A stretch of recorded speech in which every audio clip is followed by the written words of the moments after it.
Merry Christmas, bitches!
Merry Christmas, bitches!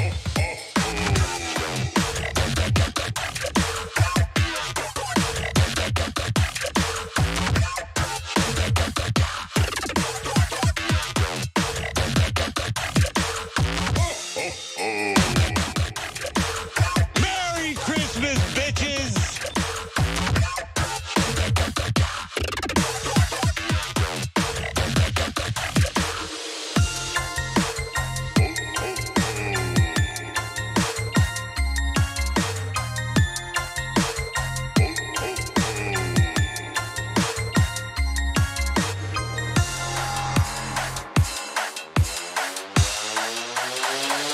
Merry Christmas, bitches!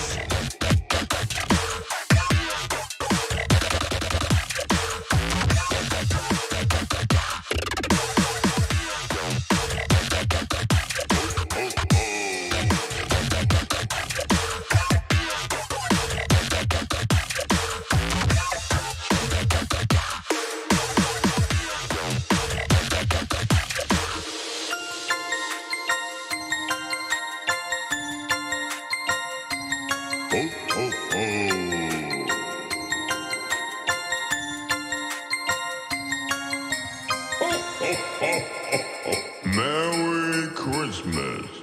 Merry Christmas, bitches!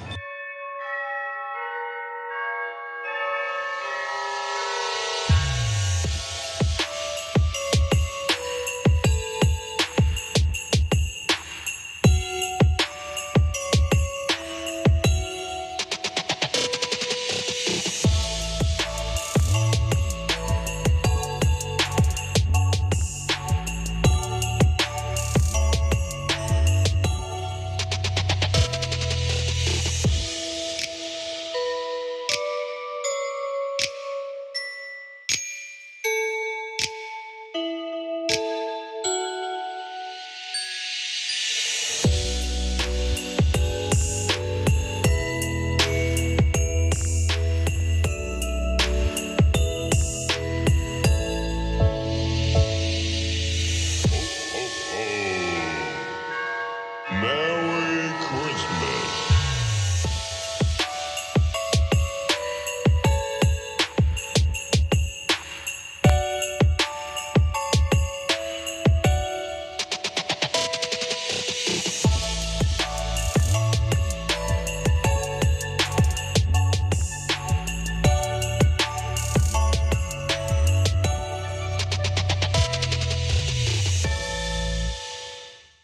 Merry Christmas, bitches!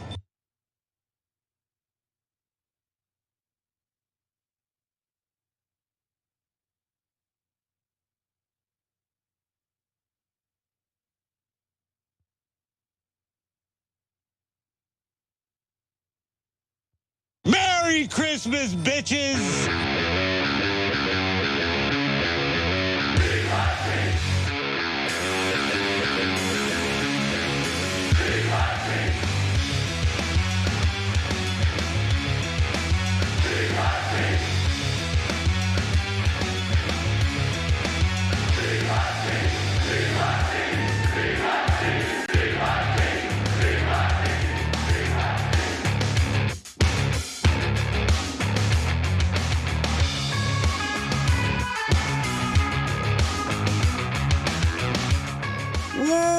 Welcome to the Young Turks. Jake Ugranic is sparing with you guys.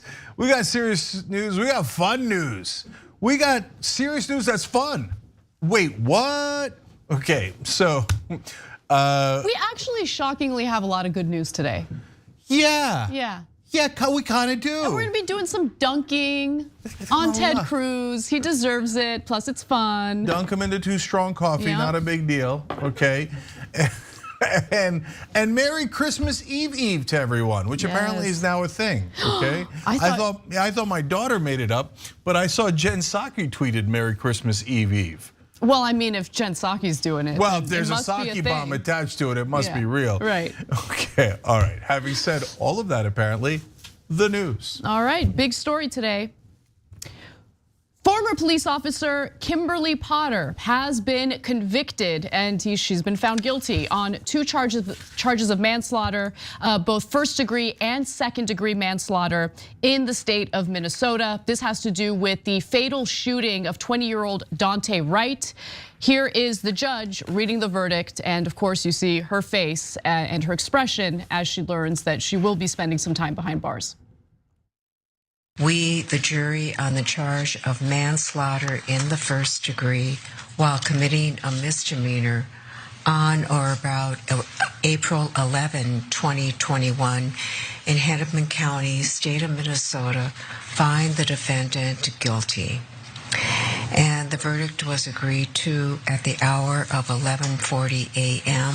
and signed by the jury person on 12/23/21. The verdict on count 2 is we, the jury, on the charge of manslaughter in the second degree, culpable negligence on or about April 11, 2021 in Hennepin County, state of Minnesota, find the defendant guilty. Now, some are a little surprised that she was found guilty of first-degree manslaughter, and I'll explain what went on there in just a moment. But to give you some context into this shooting, which took place in April of this year, the jury of 12 did take more than 27 hours over 4 days to reach the unanimous guilty verdicts for Kimberly Potter. In fact, they reached the guilty verdict for second-degree manslaughter 2 days ago, and just today they had the unanimous guilty verdict for first-degree manslaughter as well.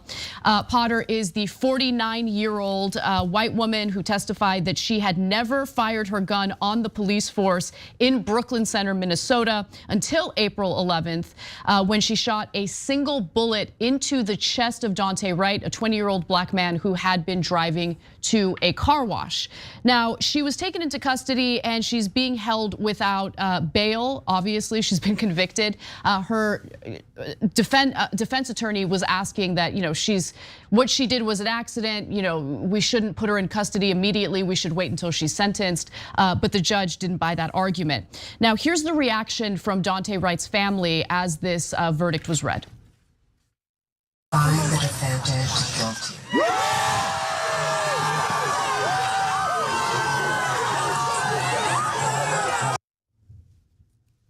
Now, here's what happened during the trial, okay? So initially, she was charged with just second-degree manslaughter. But last September, following pressure from Daunte Wright's family and the community, the prosecutors decided to also charge her with first-degree manslaughter. Some of the things to consider is the fact that she had actually, she was supposed to use her taser, right? She meant to reach for her taser. She alleges that she accidentally reached for her gun. The fact that it was an accident apparently wasn't really contested, but she held the gun in her hand between 5 to 6 seconds before shooting it, right? So that seemed to play some role in terms of what the jury was deliberating on.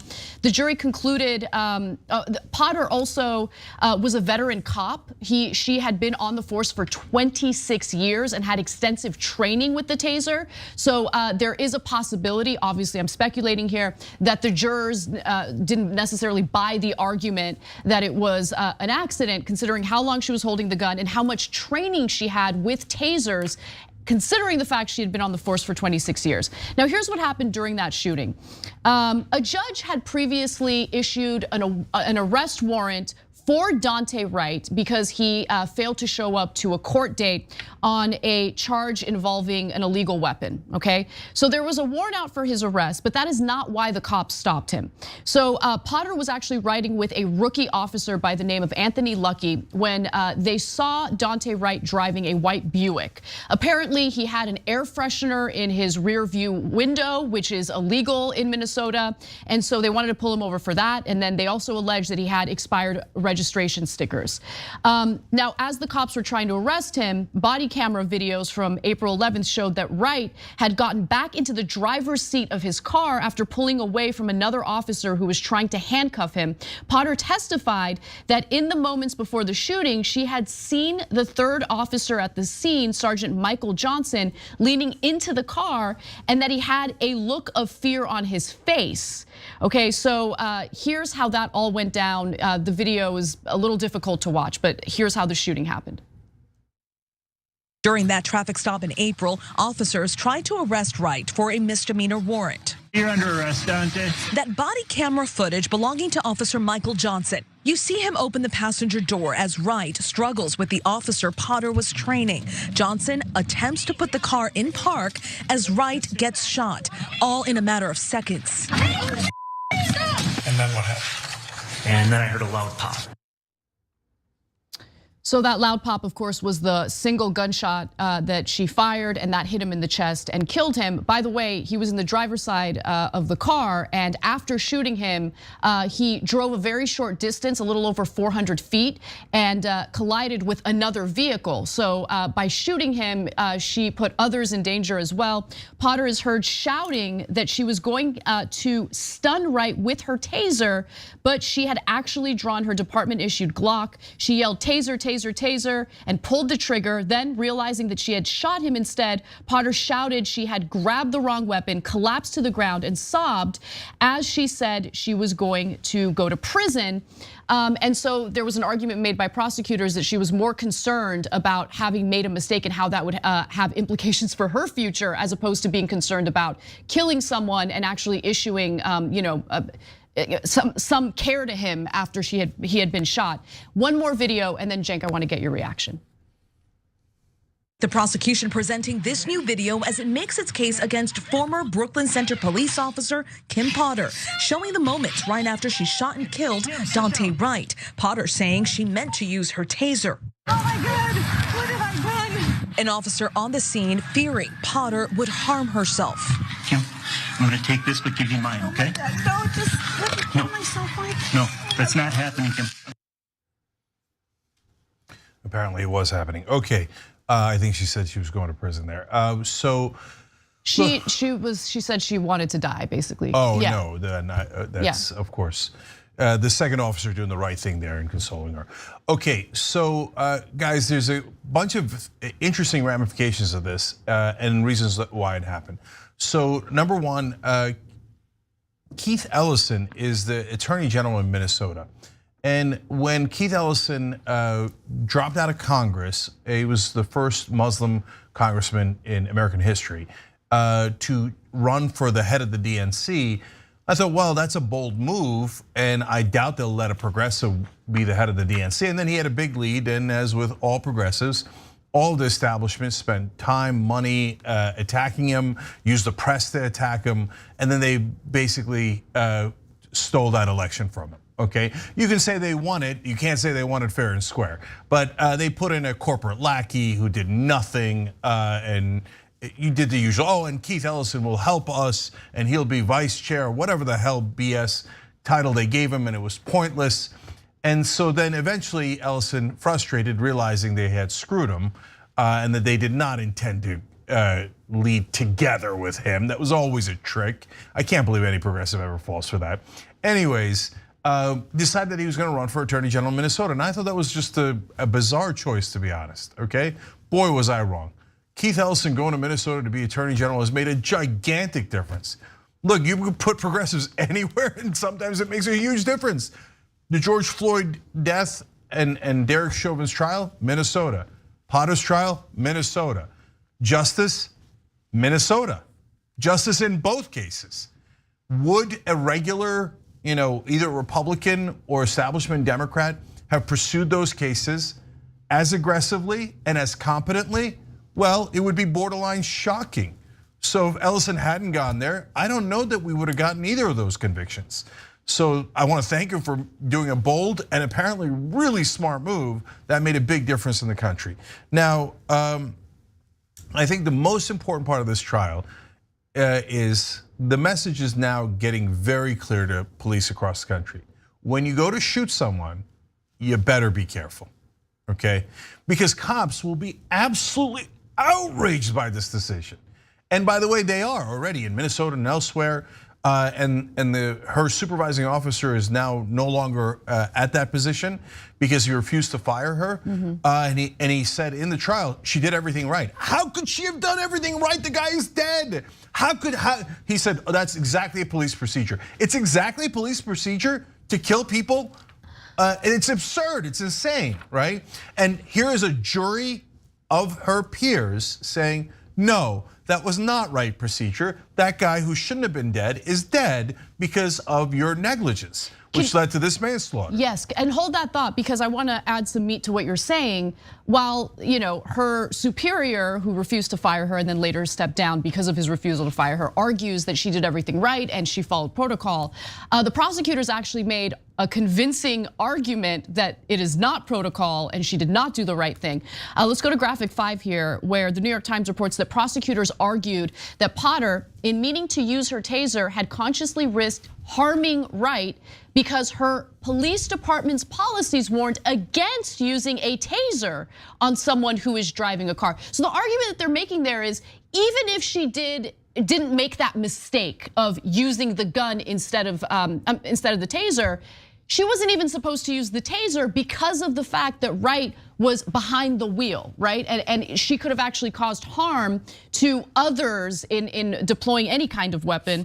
So let me read the rest of that graphic to you. The prosecutors who work in the office of the Minnesota Attorney General, Keith Ellison, also said that Sergeant Johnson had not been at risk of being dragged because only a small part of his body was in the car when Potter had fired. You can see his arms, reaching in the car, but you don't see like half of his body like in the car to the point where if Wright drove away, he'd be dragged on the road. Well, that part is really important too. Why? Because in all previous cases of my lifetime, cops would just say, I thought there was 1% and 1% and 1% chance that I might be slightly harmed, and jurors would say not guilty, right? The judge would say not guilty. Everybody would say, the media would say not guilty. Oh my God, that guy could have gotten a hangnail. Are you crazy? Of course he shot and killed him. We're done with it, right? Now jurors are saying, no, we're not persuaded that there was a tiny % chance that if he drove off, that your partner might be slightly injured, and that's why you had to kill him, and he's dead now, right? No, that we're not persuaded. You're going to jail. That's a giant booming sound across the country, and it's a clear signal to the police. You better be careful. You're not allowed to just wantonly kill people and go, whatever, I felt like I was in slight danger, or that other dude was in a tiny bit of danger, and I pulled the wrong weapon. Who cares? Who cares? My life is more important than everybody else's life. Well, turns out, new day in America, that might not be the case. And that's why you'll see cops outraged, because they think that they're above the law and that their lives are infinitely more valuable than ours. I love that this sent the opposite message. But I want to make something very clear. From our perspective, this is not like the Rittenhouse case in that there's nothing to get upset or to celebrate here, right? So it's good for justice, but it isn't a thing like, oh, Potter's a terrible person and ha, we got her and that'll show her. no, she made a terrible mistake. It cost someone's life, and now there's justice. But the entire thing is a terrible tragedy for everyone involved. So, yeah. And by the way, don't get me wrong, I don't see anyone on the left going ha to Potter, because we're not like the bad guys. So one of the decisions that the defense made in this case that was risky, and I think ultimately it didn't help Potter, clearly, was that she decided to take the stand herself. And in taking the stand, I think it became abundantly clear that she, made a mistake. But again, the state asked the jurors to avoid thinking about what her intentions might be, right? And focus on what the ramifications of her actions were. And so her tears here, while they might be compelling to some people, did not play a role in the jury's decision. Nonetheless, here she is talking about what happened that day. Oh, we don't have that video, my bad, we don't have that video. But she did take the stand, she was tearful, it was an incredibly emotional moment. And then one final thing I did want to bring up is her sentencing. She has not been sentenced yet. She has been convicted of those 2 charges, 1st-degree and 2nd-degree manslaughter. The standard sentence for the more serious charge, 1st-degree manslaughter, is within the range of about 6 to 8 years and 6 to 8.5 years in prison. The maximum penalty is 15 years, and prosecutors have indicated that they will ask the judge to hand down a longer than average prison term. So we don't know the exact date the judge will hand down the sentence, but she is looking at quite some time behind bars. There is also a possibility that she could, because of the fact that she doesn't have a criminal record, the judge might use her discretion in offering a lower sentence. So we'll see what happens. It looks like they're gonna go for a lower sentence, but the message is already delivered, and that's the important part. And guys, speaking of the message, look, think about it too, right? They pulled him over because of a wrong turn signal. There is a tiny percentage of cases where that might be dangerous, but it is really rare for that to be significant. And then an air freshener and expired registration sticker. Now, if you're white, you might not know that is what black people in this country get pulled over for all the time. Is it because the people with air fresheners are more likely to be criminals? No, it's called any old excuse to pull a black person over. And then in that moment, you're now in a potential confrontation with police, thereby risking your life. Now that's, again, part of white privilege. You don't get pulled over for that 9 out of 10 times. So you have no idea that black people are actually getting pulled over for that nonsense. And they're not getting pulled over because the cops actually worried about the air freshener. They're getting pulled over because they're black. And so that was also important in this case. And maybe, just maybe, our police in this country might actually pull over people who are dangerous instead of people with air fresheners as an excuse to target minorities. So that's why it's more good news on the justice side here. And final thing. But let's also keep it real. I mean, he had expired tags, okay? And on top of that, they didn't know it at the time. He did have a warrant out for his arrest. No, going to arrest him when he has a warrant out for his arrest is perfectly fine and normal and would happen to, I hope, everybody, unless they're super rich, right? In that point, then there are no rules, right? So, but pulling him over for expired registration sticker and an air freshener. That has happened to me. Okay, so it does happen. Registration I guarantee you it happens more to African Americans. Sure, I don't deny that, but I do think that expired registration stickers is a justified cause for pulling someone over. The air freshener thing is ridiculous. I would be shocked if most people living in Minnesota even know that that's outlawed. Yeah. But again, guys, these are telltale signs of I'd like to pull a black person over. Yes, it does happen from time to time to white people and others, right? But it happens at a far more significant rate, and it's because it's an excuse. All right, now last thing is. By the way, my registration wasn't expired. I was just too lazy to put the new stickers on. Just keeping it real. Well, I had my husband do it for me. Okay, all right. Well, that's an entitlement of a different sort. Okay, and a privilege of a different sort. All right, look, super last thing. Gabby Merida, one of our members, wrote in saying, well, it's a good thing they took her in right away because her lawyers wanted her out while they were appealing, et cetera. Because she said, then now Tucker Carlson can't do another propaganda documentary. But I don't think he would have. The reaction from the right is interesting here.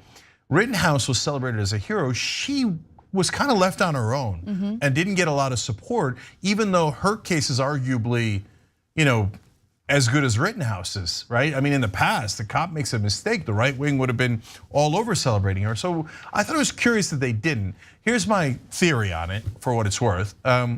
When a lot of those right wingers are young males, and when they saw Rittenhouse, they relate to him. With Potter, she's a middle-aged mom, or I don't know if she's a mom, to be fair, a middle-aged woman. Maybe they don't relate to her. No, right? I think there's something to that, but there's also the fact that what the intent was. Like in the case of Potter, she very clearly fumbled, like she made a massive mistake. She had an accident, right? And in the case of Kyle Rittenhouse, they see him as a hero because he presented himself as someone who's going to Kenosha, Wisconsin to protect small businesses and all of that. Well, that's exactly where I was going. Yeah, I think that's okay. I think the gender and the age is a little bit less relevant. The more relevant part is Rittenhouse was going to basically own the libs. Oh, I'm gonna go in there with a weapon, I'm gonna intimidate them. Oh, it turns out I used it and killed them. Okay, and to the right wing, that's a massive win. They think that's awesome, and they relate to him, and that's why they cheer for him. They celebrate him. He went to go own the libs, and he wound up killing the libs. That's great, right? Oh, she just made a mistake. She didn't even mean to kill that guy. That's not as interesting. So that's the state of the right wing today, and that's why Potter, I don't think, got as much attention and celebration as Rittenhouse did on the right. When we come back from the break, we'll switch gears and talk about what Biden is planning for 2024. Does he plan to run for president again? And what does he think about running against Donald Trump for the second time? We've got that story and a great story about dunking on Ted Cruz when we come back.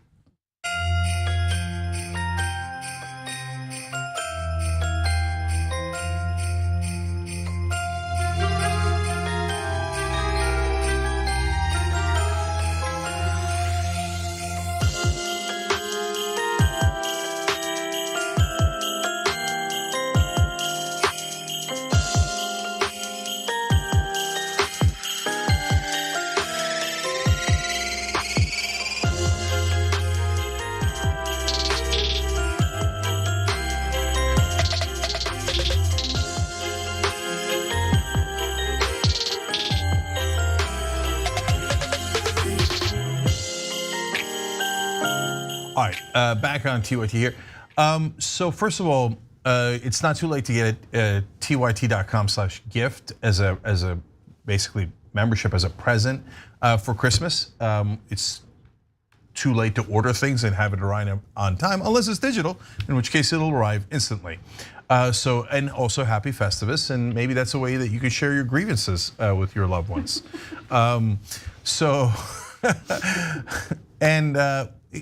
They made a good note of my document here. Documents. We've been doing the show together too long. I know. So it's not just for, hey, progressives, check out this. I think you might really love this as a podcast or any way that you consume it. It's not just for, hey, Uncle Bob who listens to Fox News, check this out, right? It's also actually, and maybe most importantly, for people who are good people who are establishment Democrats and have never heard the progressive position. They watch MSNBC or CNN and they think, oh, you guys are gonna, oh, you're the ones causing the dead, and all the nonsense mythology that they get taught by mainstream media. You can get them out of that by giving them the president of TYT. So tyt.com/gift. Okay, let's go to our members. Tuffy said, why pull a gun or a taser for a traffic stop at all? It's not like the cops were being threatened.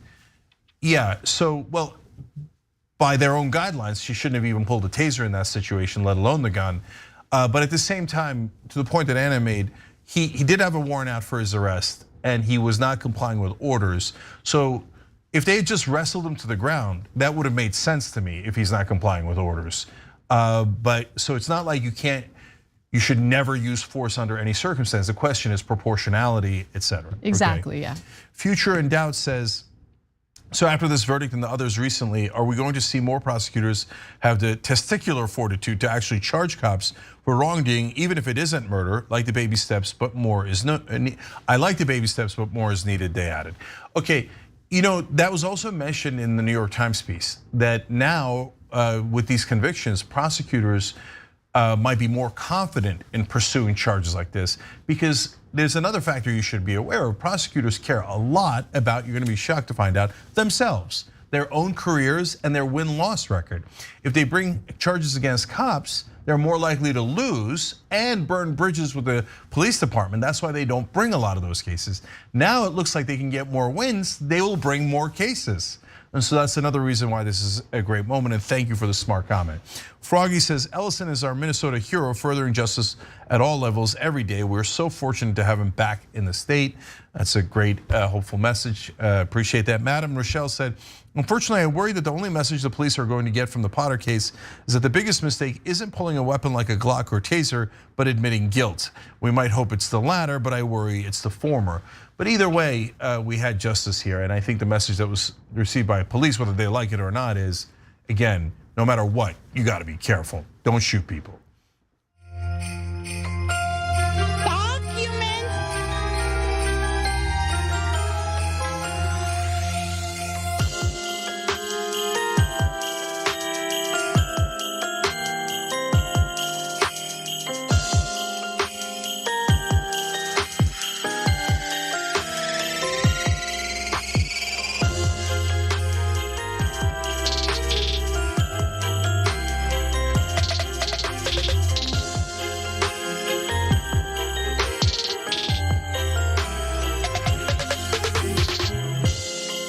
All right, back on TYT, Cenk, Anna, Carnage, and Buck Danzig with you guys. Carnage and Buck just joined. Thank you guys, we love you for it. Hit the join button below on YouTube or tyt.com/join anywhere. Get in the Christmas spirit, which Progressive Canuck did.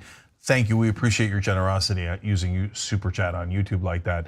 And with this simple message of happy holidays, TYT. Happy holidays, right back at you, Progressive Canuck, and all of you.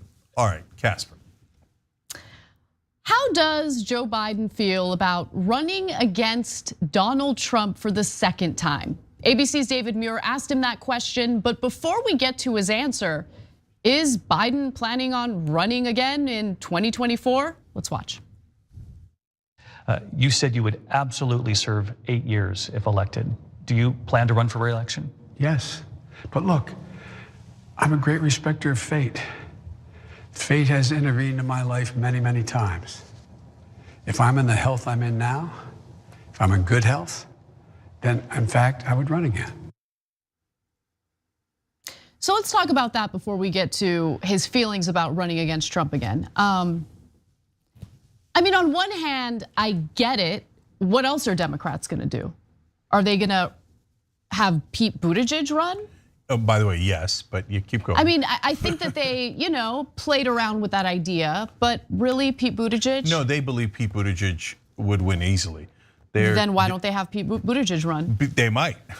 Oh, fascinating. Okay, I don't think they're gonna have Biden's transportation secretary run against Biden during the primaries. No, not run against Biden. Oh, I see, you mean sometime in the future. So my thoughts on this are, is Biden definitely gonna say that he's gonna run? Absolutely, why? Not just because he is obsessed with ego and power and like all politicians are, and of course you're gonna have to rip that power away from, anyway, you get it. You know how the old saying goes. But also because he would become a lame duck president instantly. If he said, I'm not running again, he instantly loses power. He doesn't lose power 3 years from now, he loses power today. So he has to give that answer, to be fair to Biden, either way, okay? But the second part of it is, a couple of years down the line when they have to make the decision, in about a year and a half or so, the actual people in power, which are the big Democratic donors, are gonna get in a room, probably at some fancy French restaurant in Northern California or New York. Right? The kingmakers will choose their next king. Yes, no, that's exactly right. The oligarchs will get together and they'll choose the next king.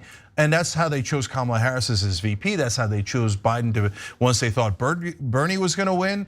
And those guys, those kingmakers, the wealthy Democratic donors, they live in their bubble, and in their bubble, Buttigieg is the most popular person in America because they all love him. They're like, oh, this guy would give us everything, and we think he's really smart in hiding how corrupt he is. So if at that point, a year and a half from now, they think Biden's going to lose, they're going to start nudging him out. And they had been in love with Kamala Harris for a long time, and we told you about that like 5 years ago, right? That they were gonna pick her, and they did. It's just that she ran such an incompetent campaign for president, they had to make her vice president. But now, the big donors have soured on Kamala Harris. And part of the reason for that is because she's not taking enough of their calls as VP. So all of this is sickening. And that's the game that's actually being played while David Muir plays Fantasyland on television with him, right? He doesn't ask him the real questions, right? Yeah, David Muir hasn't sat down to think about all of these moving parts, and he certainly isn't thinking about kingmakers ever, as people in corporate media typically avoid ever thinking about. But look, my prediction is this, and it's based on nothing but a gut feeling and the fact that ego is a big part of what motivates people in politics. I think that Biden's gonna run again, and I think there's a pretty decent chance that he's gonna lose. And why do I say that? As we know, there have been several polls coming out lately indicating that his approval rating is pretty low, record lows. For instance, a new NPR PBS NewsHour Marist poll found that Biden's approval rating has sunk to 41%, a historic low for the president in polls conducted by the groups. 55% of adults in the United States disapprove of the job Biden is doing as president. His approval rating was actually 42% earlier this month on December 6th, so it has gone down just a little bit. And when broken down by party, remember the independents are the ones that you want to capture, and 29% of these independents polled said that they strongly approve or approve of Joe Biden's of the job that Biden is doing, while 66% said that they strongly disapprove or disapprove. So things aren't looking good for Biden, and it might have something to do with the fact that he doesn't really look like a leader when there's a senator who's essentially taking charge and blocking his whole agenda, and Biden doesn't even really fight back at all. He just kind of lets it happen. So I think that there's at least 3 realities in America. There's the right-wing reality, which in this case is not relevant. There's establishment Washington mentality, and then there's the rest of us, okay? And in Washington, they think his numbers are that low because he was mean to Manchin, he didn't compromise enough, and inflation has gone up because he passed too many bills to help the American people. Great, he should take their advice and see how it works out for him. Well, he has taken their advice, and this is how it has worked out for him, okay? So the rest of us see profound weakness, and it's hard to root for a leader who A, hasn't gotten anything done, and B, gets pushed around by everyone. And so that's apparent to all of you. That's why I'm telling you the Washington point of view, because they live in a different planet. And my guess is it would surprise you to find out. And for them, they don't believe me. They think you all think that Biden is too strong, too progressive, etc. And I mean, that's a joke, but that's the world that they live in. So that's the dynamics of that. And look, I don't blame Biden for running again if he's okay. He's president, etc. I blame him for sucking at his job and putting us in a situation where the Democratic candidate, whether it's him or someone that they insert in a panic who's going to be just as corrupt and just as establishment as him, is almost certainly going to lose to a Republican. Now he could change all that. He's only a year in. It's not a fait accompli, and we're not naturally biased against Biden as in, oh my God, we want him to do poorly so that a Republican will have a chance of winning. No, I don't want a Republican having any chance of winning, right? So I would love it if he turned around and he broke Manchin's kneecaps and got Build Back Better passed and voting rights passed, etc. But he's going to do a quarter of that, and then they're going to try to do marketing around that pig and put some lipstick on it, and it's not going to work. No, and then they'll blame us. I mean, we've seen this movie 1,000 times. 1,000 times, absolutely. And I think you're actually being generous in saying that he's going to get a quarter of that agenda done. He's not even going to get that done. In fact, I mean, you've seen some acts of desperation from the Biden administration just this week, where the Biden administration said, no, we're going to make students start paying back their student loans on February 1st, no ifs, ands, or buts about it. And then of course, Manchin blocks his agenda. And they're like, yeah, we're going to, turns out we're going to actually extend it to May. And look, give us a pat on the back. Aren't we doing so great? The fact that the Biden administration agreed to give out 500,000 COVID tests after Jen Psaki totally bungled a question in regard to COVID tests earlier this month. And so you're seeing these acts of desperation, but it's so reminiscent of the Obama administration where he campaigned on such fundamental change. I mean, Biden didn't do that, but Biden in the beginning of his presidency did put out pretty robust policy, and expectations were pretty high, especially for someone like Biden. And just like Obama, he bungled it and decided to, do little things around the edges with the hope that it would have enough of an impact to get his approval rating up, but that hasn't happened. Now let's get to the Trump question. How does he feel about running against Trump? A rematch against Donald Trump? You're trying to tempt me now. Sure. Why would I not run against Donald Trump for the nominee? That'd increase the prospect of running. Yeah, I don't find that surprising at all. And that's a perfectly fine answer. What was he gonna do? Oh, Trump's running? Well, then I don't wanna run. I think the question is actually kind of absurd, but he knew that it would get headlines, and it did. So, and here we are covering it, to be fair to David Muir, right? But of course, he's gonna say that's gonna make it more likely to run. And if I was Biden, I would have rubbed it in more. Like, well, I beat him already by 7 million votes. That gives me some degree of confidence. That would be base. Like if he really rubbed in the fact that he beat Trump, especially because Trump is still in a corner crying about losing the election and trying to find any excuse for how, no, I actually won. I actually won, even though we did multiple recounts in states like Georgia where I lost, I actually won.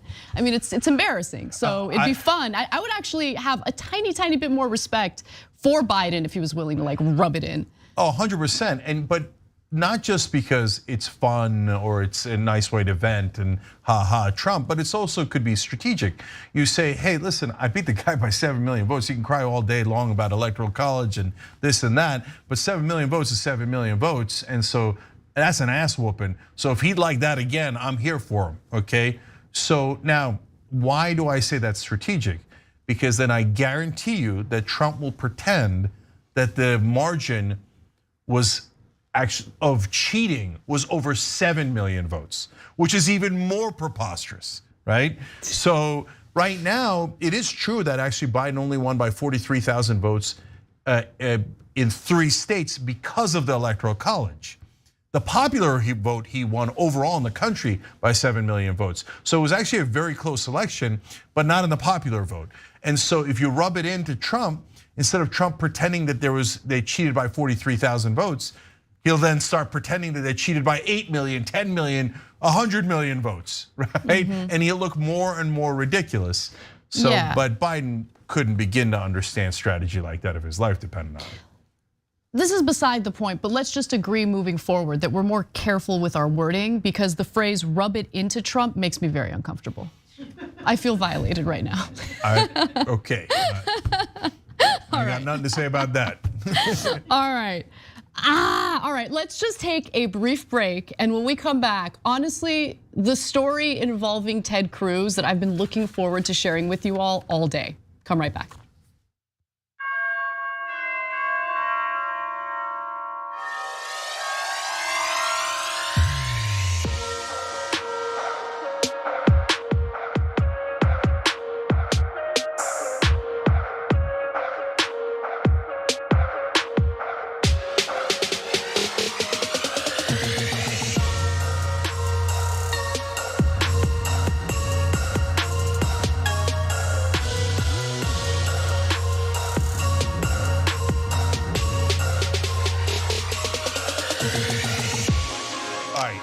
Two promotional things. One is Shop TYT forgot winter solstice sale up. It's what it looks like. I'm not, so yeah, apparently it's the case. So you can still get 30% off of winter gear. Go nuts. You got to use code winter30. So obviously that's coming off any day/minute now. So shoptyt.com. Go grab that stuff. And same thing for twostrongcoffee.com/TYT. This is the Santa mug. Santa's progressive and Jesus too. You can get it anywhere, anytime. It won't make it in time for Christmas, but they left all the Christmas sales up. So go grab like $50 off there too. And by the way, money goes to progressive causes. They've already sent over $20,000 to progressive causes, and it's organic and it's fair trade. TwoStrongCoffee.com/TYT. Okay. Now I'm going to go to our members. Mickey C. The Silver Dragon says, "Hey Joe, before you run to be president again, how about you try to be president now?" Yes. Whoa. Oh, I love it. Mickey C. Yeah, my kids would say sick burn. That's silver-haired dragon breathing fire. All right, look at the silver dragon showing up. Yeah, that is a sick burn, and it is correct. And now, if Muir had asked him that question, I'd say, whoa, now that's a tough reporter. Ain't gonna happen, okay? Next TYT reporter, speaking of reporters, writes in, he's still only in his first year though. I can't stand the job he's doing, but things can change drastically. And by the way, from your mouth to God's ears, we're part of what we're doing is reporting the news. That's just the reality. He's been weak, he hasn't gotten things passed. Those are facts, right? But the other thing is, as a progressive, yeah, I'm goading him. Yeah, are you gonna just sit there and bleed all day? Or are you gonna do something? Pretend the opposition is corn pop. Get in the goddamn game.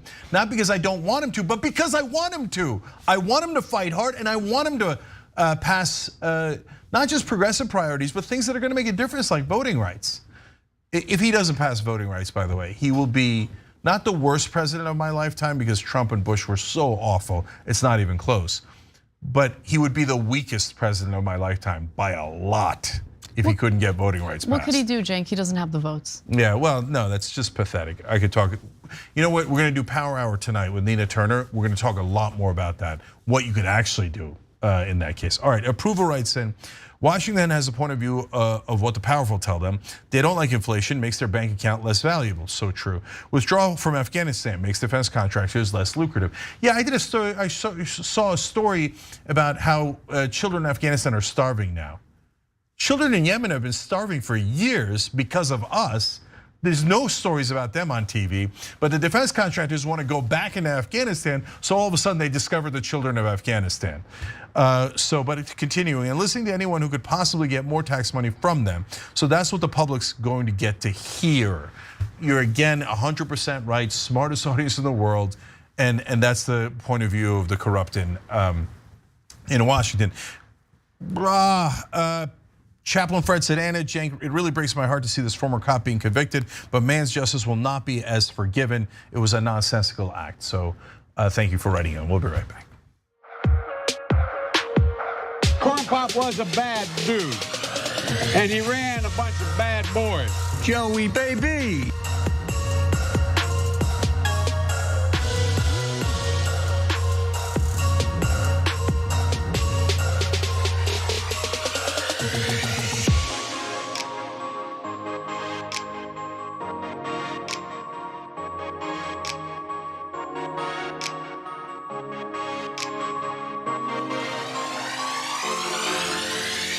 Back on TYT, Cenk and Anna with you guys. Moon Dragon, very Merry Christmas to all of you at TYT, you as well, brother. And Peter Hamby says, merci beaucoup, TYT Rainbow, and to those in the chat for reviving my poetry. With that in mind, my last haiku of the year is this: for feeling too strong, truth for next year will sharpen. Happy holidays. We love it, Peter. And both Peter and Moon Dragon, thank you for your generosity. We really appreciate it. And we love everybody that's a member and using Super Chat. It helps us get the message out. All right, Anna. Ted Cruz, Ted Cruz. Apparently, he hasn't given up on his dream of becoming the president of the United States. So despite the fact that he embarrassed himself incessantly while running for president in 2016, he might be considering it again in the future. Let's watch. What are your thoughts on the field of potential candidates going into 2024, and would you ever consider another run for president? Absolutely. In a heartbeat. You know, I ran in 2016. It was the most fun I've ever had in my life. We had a very crowded field. We had 17 candidates in the race, very strong field, and I ended up placing second. And you know, there's a reason historically that the runner-up is almost always the next nominee, and that's been true going back to Nixon or Reagan or McCain or Romney. That has played out repeatedly. you come in with just an enormous base of support. You know, in 2016, we raised over $92 million. Well, things don't usually work out that way for candidates or potential candidates who are disliked by members of their own party, which I'll get to in just a second. But I do want to just address one brief statement he had in that lengthy answer, where he said running in 2016 was the most fun he's ever had in his life, which is one of the most depressing things I have ever heard out of the mouth of Ted Cruz. And to be fair, he has said tons of depressing things that have, humiliated himself. And I say that because here is a JR-rated video. It's a compilation of the most humiliating moments for Ted Cruz during the 2016 election. Are you taking off? Yeah, they're going with me. Hey, let's hop out. We're taking it. Good job. Good job. You know, the amazing thing is that basketball ring here in Indiana. It's the same height as it is in New York City. It's not easy to tick me off. I don't get angry often. But you mess with my wife, you mess with my kids, that'll do it every time. Donald, you're a sniveling coward, and leave Heidi the hell alone. So will you support him as the nominee? I'm gonna beat him. People know exactly what New York values are. The values in New York City are socially liberal or pro-abortion or pro-gay marriage, focus around money and the media. When the World Trade Center came down, I saw something that no place on earth could have handled more beautifully, more humanely than New York. You had 100. That was a very insulting statement that Ted made. 5 major agencies that I would eliminate: the IRS, the Department of Commerce, the Department of Energy, the Department of Commerce, and HUD. Sorry. Oops. Stand and speak and vote your conscience. Vote for candidates up and down the ticket who you trust. I appreciate the enthusiasm of the New York delegation. And God bless the United States of America.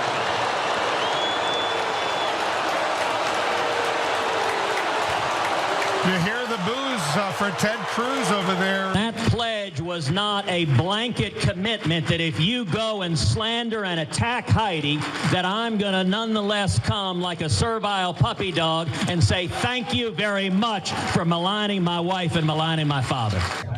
Hi, this is Ted Cruz calling. I was calling to encourage you to come out and vote on Election Day. Just wanted to encourage you to come out and vote. Thank you, and God bless you. Oh, so delicious. I'm full. I don't think I ever have to eat again. I tell you, all you have to do is have Ted Cruz say anything and play that clip. Okay, Ted, please run again. Okay, we're asking you, okay? Don't make us beg, okay? Please run again, it's gonna be so much fun. And if Trump is running, then definitely run again, because that's gonna be hilarious, okay? Now, what do you think, I'm going to be a servile puppy dog? Please vote for Trump. I mean, right when you're talking about betas, I mean, I'm serious. I've never seen a bigger beta. No, that's not true. Lindsey Graham. Okay, but outside of Lindsey Graham, that's the biggest beta I have ever seen in my life. The one upside of the Trump presidency was the revelation that most Republican male lawmakers are incredibly weak and incredibly pathetic. I mean, it was so easy for Trump to unman them, and that was the only thing I enjoyed, to be completely honest with you guys. But I also wanted to make like most religious people and cherry pick something from 538, because I don't really like 538 and I don't really follow their work because oftentimes Nate Silver is wrong about things. But I did like this quote from 538. Harry Enton, of all people, wrote this. To win the Republican or Democratic nomination, you need the backing of at least some of the party apparatus. At a minimum, your fellow party members shouldn't hate you. And the Cruz hatred doesn't stop at the edges of the Senate cloakroom. Influential party actors dislike him too. And if you're wondering, why did he debase himself at the end? Because he said, oh man, if you come after Heidi, blah, blah, blah. You guys saw. By the way, idiot Ted Cruz, don't ever say 2016 was fun again.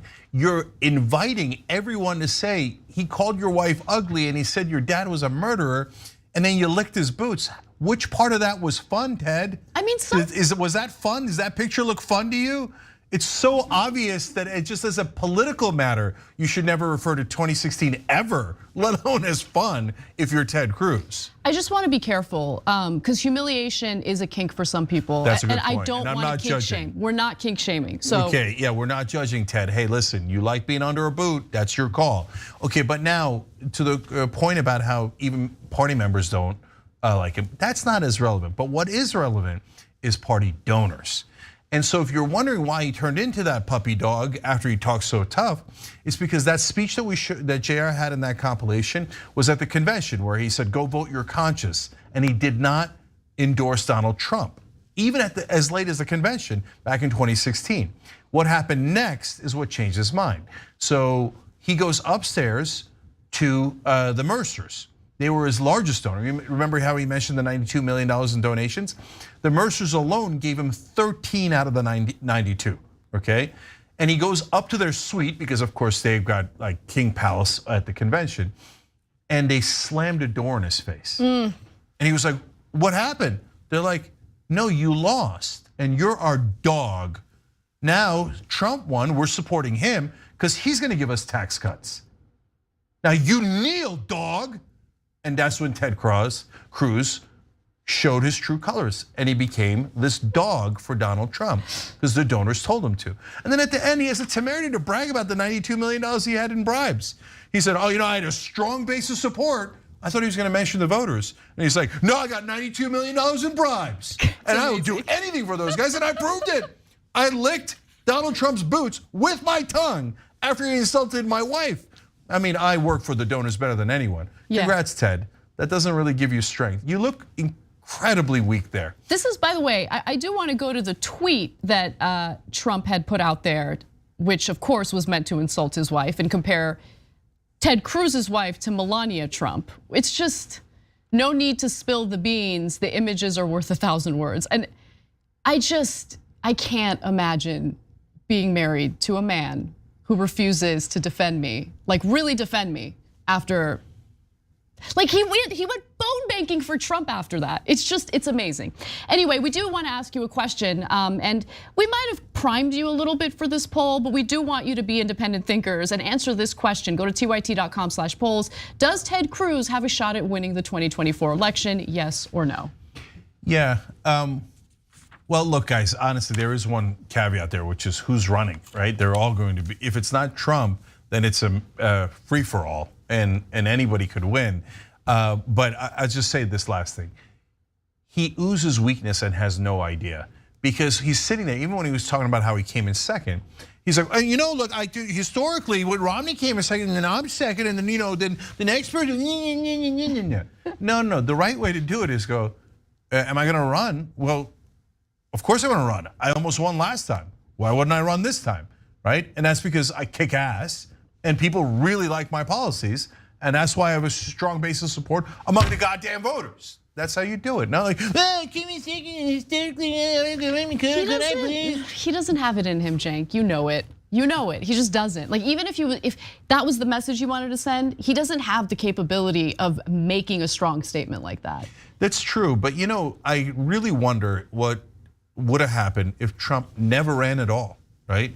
Because one of those other 17 had to win, and they're all weak, and right? So I don't know if Ted Cruz would have won the nomination, right? Remember when Jeb Bush was the favorite? Jeb Bush. Yeah, no, but he was never the favorite. The polling never indicated he was a favorite. It's just that corporate media loved Jeb Bush because he's corrupt, and they would have taken money from their sponsors and done exactly what their sponsors ordered Jeb Bush to do. So they're like, Jeb Bush, he's the front runner. Which poll? Show me a poll. The front runner, right? And the only other guy who's got a shot is Marco Rubio. He also will give everything to the donors. Marco Rubio. I'm like, show me the goddamn poll. I said, like in October for sure, that was 3 months before any of the voting in the primary, that Trump was definitely gonna win the Republican primary. Now, why did I say that? Because he was leading in every poll. And everybody in corporate media was like, oh no, there's no way he's gonna win. There's no way. It's gonna be Jeb or Marco. We know because we love those guys. That's when I tell you Washington's in a bubble, that's what I'm talking about. They really don't get it. They just love corruption so much they can't see straight. Well, we gotta, I guess, get off of that fun story and talk about something that might enrage you. Right-wing media is assisting conservative Democratic Senator Joe Manchin in expressing just how much his feelings were hurt by, pesky Joe Biden and all that badgering that he engaged in just to get Manchin to support his Build Back Better agenda.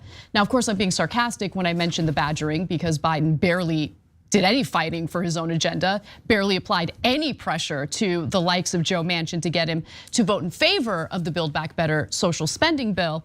But Fox News reporter Jackie Heinrich asked Jen Psaki if, there might be some retaliation among those within Biden's administration who hurt poor Joe Manchin's feelings. Let's watch.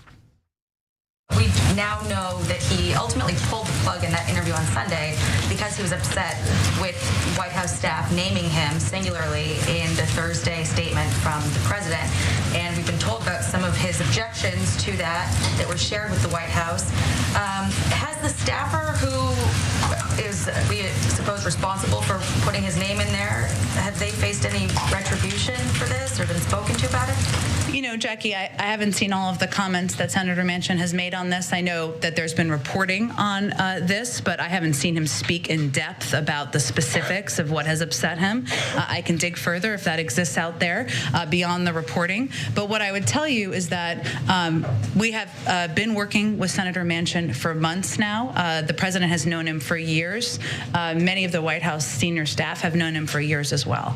It doesn't mean that there aren't moments of disagreement or frustration. Of course there are. This is legislating. That's the nature of sometimes how it gets done. Oh, poor Joe Manchin.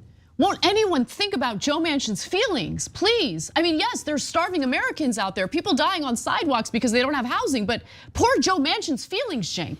Yeah, look, there's two elements to the story. One is it gives you an insight into how Washington thinks. Who cares about the voters? Yeah. Right? Oh, one of the powerful elites had his feelings hurt for a second by a staffer. So in retribution to that, Manchin killed the entire bill so you can't get the child tax credit or paid family leave or anything else that might actually help your family. And everybody in Washington finds that perfectly normal. Well, of course, if you hurt the feelings of someone who's an elite, millions will have to suffer because he was offended. That is not normal. That's sick, that's depraved. But everyone in the room treats it as perfectly normal question. Yeah, has a staffer been fired for offending one of the elites? It's absurd. And the second part of it is the response. Yes. I mean, she's walking on eggshells. 100%. You know what an actual Psaki bomb would be? I'm not even gonna humor you with that ridiculous question. Next. Or here, I got an answer. I would say, have we punished our own staffer for pointing out that Senator Manchin says the bill is dead? No, we have not punished the staffer for being accurate. And by the way, I mean, his feelings got hurt on a tiny passage. I had to read it 3 times to understand what he took offense at. It was just the fact that his name was mentioned in the context of negotiations. By the way, you know what, guys? His feelings weren't hurt. It's a stupid excuse. 100%. Why are we having this dumb conversation? The reality is, he did it for his donors, but no one in media is honest. So they're having this insane conversation about, did a staffer hurt his feelings? Should we fire the staffer for hurting the feelings of the elites? His name was mentioned. That's not a thing you get offended by. It's a lie. Joe Manchin is a liar. Here, I just did more news than all of the media combined. Now, it's rare for corporate media to ever ask follow-up questions, but I commend this Fox News reporter for asking a follow-up question in this context because this is a very important issue. The fragile ego of Joe Manchin is important here, so here's the follow-up. Is there going to be a softer, I guess, approach in dealing with Senator Manchin and some of the other, Democrats in the party who have been very vocal about being disappointed in him? Is there sort of a shift in strategy since this all blew up over bullying? Well, again, I wouldn't characterize it that way, Jackie, but I would tell you that Senator Manchin is somebody who has won many tough fights in West Virginia. He comes proudly from a coal mining family. He's a pretty outspoken advocate for the things he believes in and the things he doesn't. And I would doubt he's a withering flower on the side of the road. But he's being bullied, ladies and gentlemen. One of the most powerful men in the world is being bullied. Yeah, no, guys, it's Alice in Wonderland, man. It's absolutely upside down. So Manchin bullied Biden and said, I'm the president, and if I don't want a bill named after your entire agenda, Build Back Better, that's what you ran your campaign on. If I don't want it to pass, it's not gonna pass. And then he backhands him across the face. And all Washington is talking about was Joe Biden too mean to Joe Manchin. Right. And should Joe Biden, I swear to God, this is a real conversation. The reason why it's being asked is because several articles have been written about it. It had a bunch of segments on television about it. Should Joe Biden apologize to Joe Manchin for killing Biden's agenda? Manchin killed Biden's agenda. Why the hell would Biden apologize to Manchin? But in Washington, they're like, now remember, you asked something that the donors did not agree to. They disagree 1%. Apologize. Because they're not asking him to apologize to Manchin. They're asking Biden to apologize to the corporate donors. Yeah, and look, I think that this is so indicative of everything that's wrong in America today, right? Because as you see from this interaction, and Cenk is absolutely right, this isn't just about one Fox News reporter asking this line of questioning. This is something that's been regurgitated by various members of corporate media, both in broadcast and in print, all week long. Okay, this is just the narrative that they're going with. Oh, what could Manchin do? He was bullied, so as a result, he decided to screw over his own constituents and the American people in general by robbing them of an opportunity to pay far less for pharmaceutical drugs, to have access to universal pre-K, to have access to childcare so mothers can go back to work. Like, what can he do? His feelings were hurt. The fact that they aid and abet that garbage is exactly why conspiracy theories prevail in this country, because who are the ones who are supposed to be fact-checking the conspiracy theorists? Corporate media that has lost the trust of the American people. People don't trust the media for a reason, because they don't represent ordinary Americans. They represent the elite, they represent the powerful. The fact that they're concerned about the alleged hurt feelings of one of the most powerful people on the planet right now shows you just how little they take even a second to think about the pain and suffering that ordinary Americans are experiencing today. So look, I get the frustration when it comes to like QAnon and all of that. But can you really begrudge people for not trusting the fact checkers, for not trusting the media, for not trusting in our institutions? They have failed us, and this is the chickens coming home to roost. Yeah, I'm gonna say one more thing. Guys, I'm now on the warpath. We gotta get a White House reporter.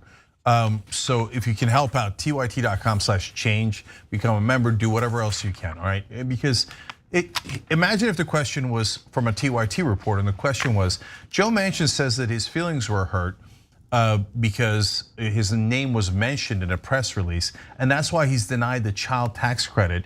And now 30% of kids in America are gonna go back into poverty. Isn't that the actions of a monster? Yes. That it would endanger the lives of millions of kids because his feelings were hurt? I don't know how Jen Psaki would answer that question. But I guarantee you they've never gotten a question like that in their lives. They probably, I don't know that they've ever gotten a single question at the White House for a Republican or Democratic president from a progressive perspective. You want to talk about a Psaki bomb, that whole place might explode. How dare you? Oh my God, this is a reporter challenging the powerful, escort him from the building. Okay, all the reporters are supposed to kiss the ass of the powerful and protect their feelings. This reporter's not protecting the feelings of the powerful. tyt.com/change. We got to make that happen.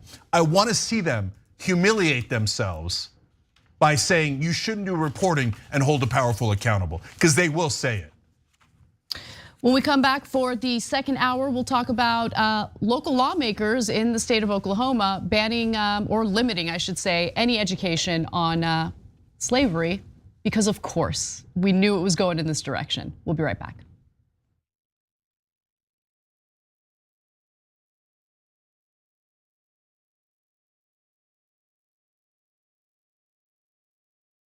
You're about to watch some behind the scenes footage of the Young Turks. Ooh. Now these are partial videos. If you want to get all of them, you become a member, go to tyt.com/join, and you'll get all the behind the scenes of me, Anna, John, JR, a little bit reality show like. tyt.com/join and enjoy this. You know what you're seeing behind me? Jersey, hold. Watch me flip this camera. However I flip it. Do I flip it like this? No, I just took a picture. I'm bitsing right now. What?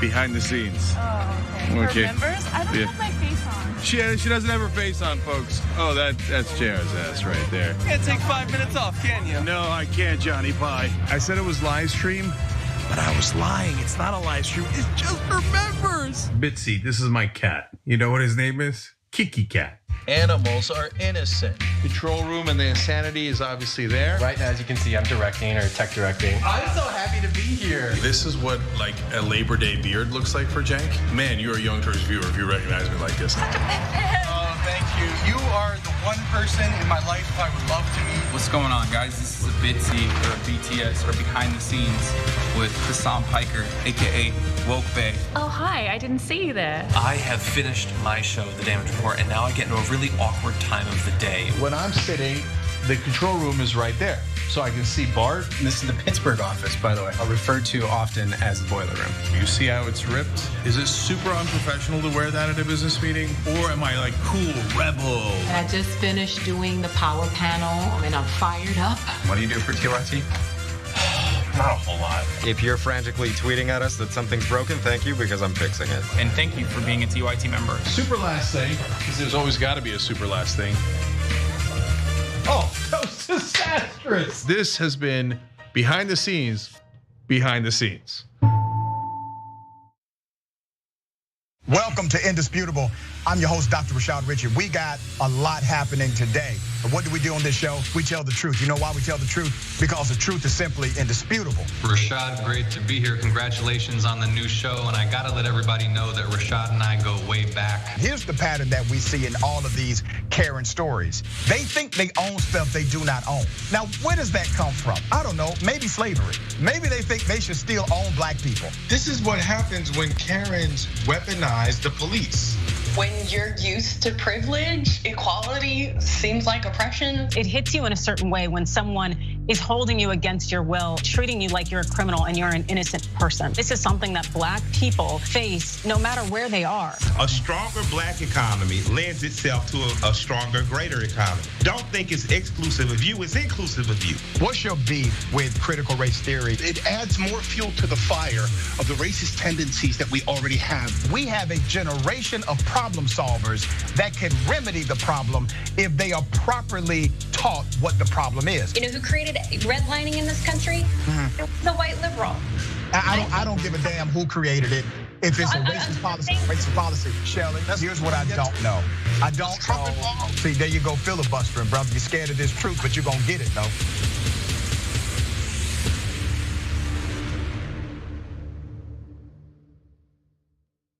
Climate is changing fundamentally, extremely, and non-linearly. It's becoming worse now. It's not when the levees burst that is the problem. It's in the anticipation of that. So I hope every human being is safe. And by human beings, I do not include multinational corporations, especially the ones that started climate change in the first place. What we're currently doing right now in cutting emissions is clearly not enough. There will be ramifications to what Trump is doing. I don't want people to suffer, but I feel like there's gonna be a lot of suffering because we have an imbecile as our leader.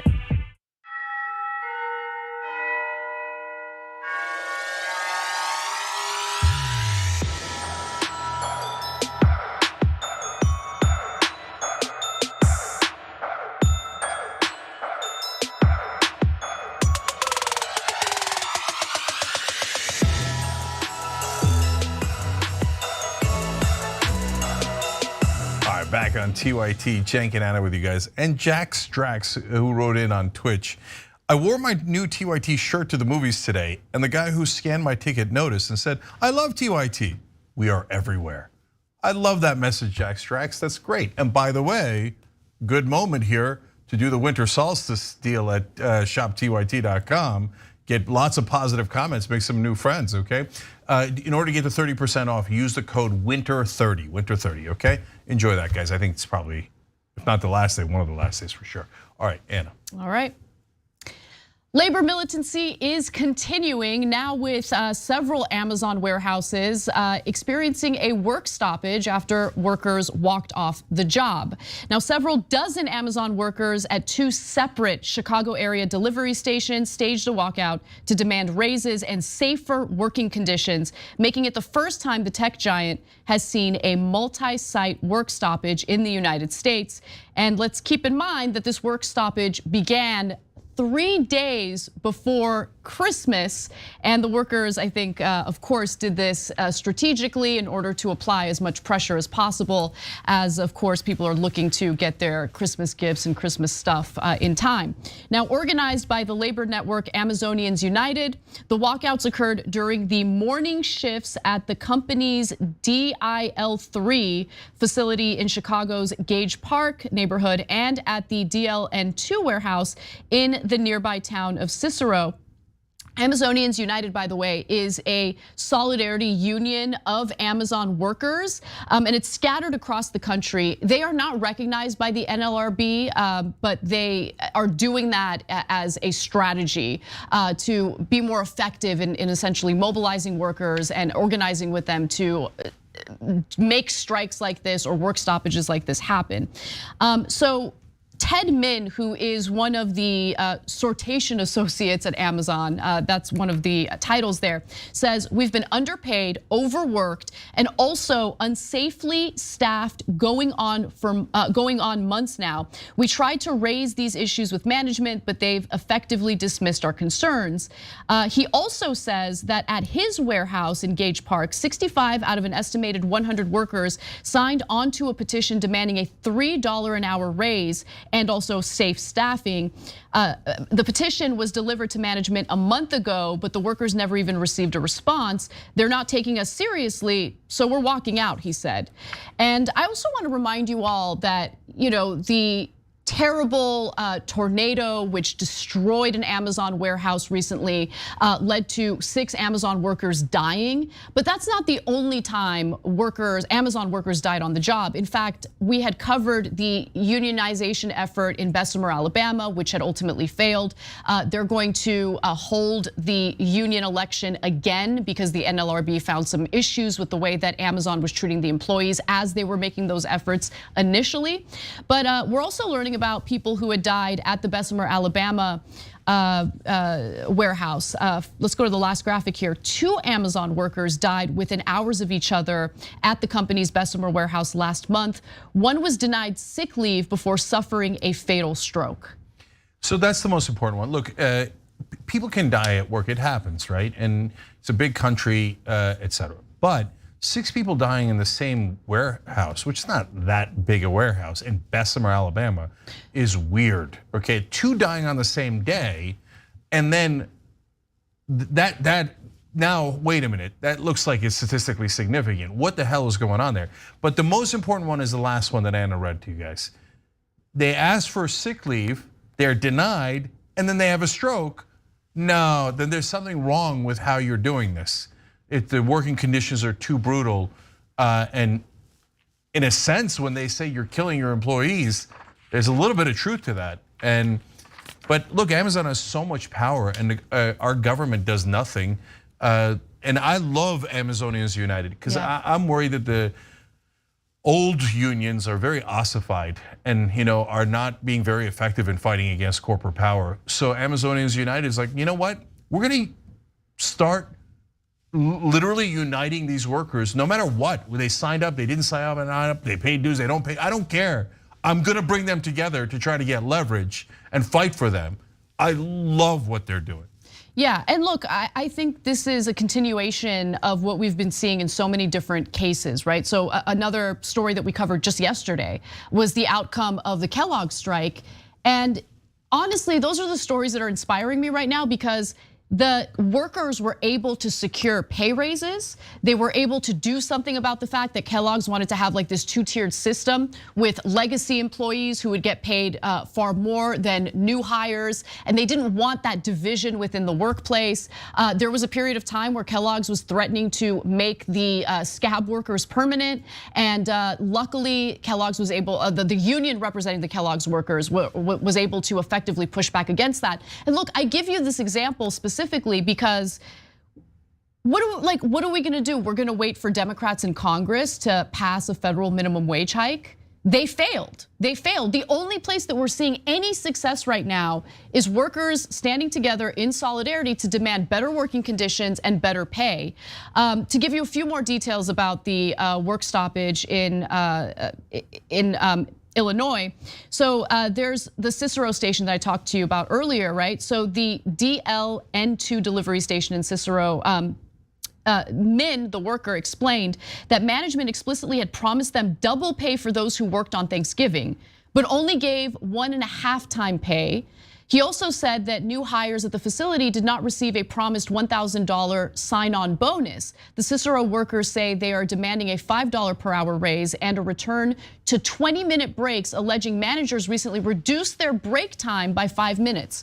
And so if you don't fight back, of course they're gonna keep pushing and pushing and pushing, limiting more of the freedoms that the workers have, limiting more of the breaks that the workers have, and they're fighting back at a time when the company is clearly desperate and getting packages out because of the holidays.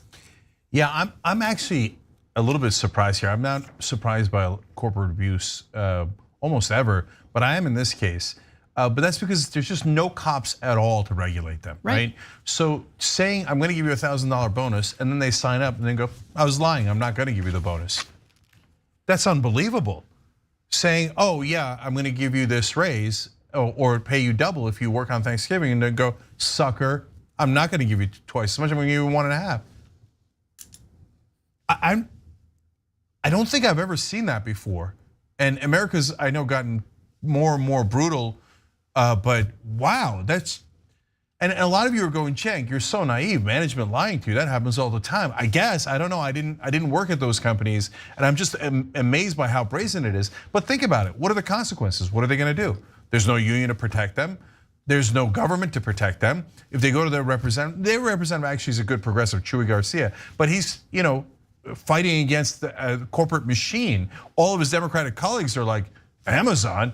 No, they give us campaign donations. We're not gonna do anything for their workers. Let them lie to them 24/7. Good job, Amazon, right? So there's no one here to help you. So these giant corporations are just steamrolling the average American. Absolutely. I mean, once you know that they have workers die on the warehouse floor and everyone else, their colleagues are expected to keep working and ignore the fact that there's a dead body there. It gives you a sense of just how much these executives think they can get away with. Yeah, one last thing about that. The bigger they are, the more likely they are to get away with it. In the old days, it used to be the opposite. Hey, if you're big, you draw a lot of attention, right? Nowadays, though, if you're small or you're mid-sized, you're gonna have trouble with legal issues if somebody sues you because their family member died on the job, right? But if you're big, they have an army of lawyers.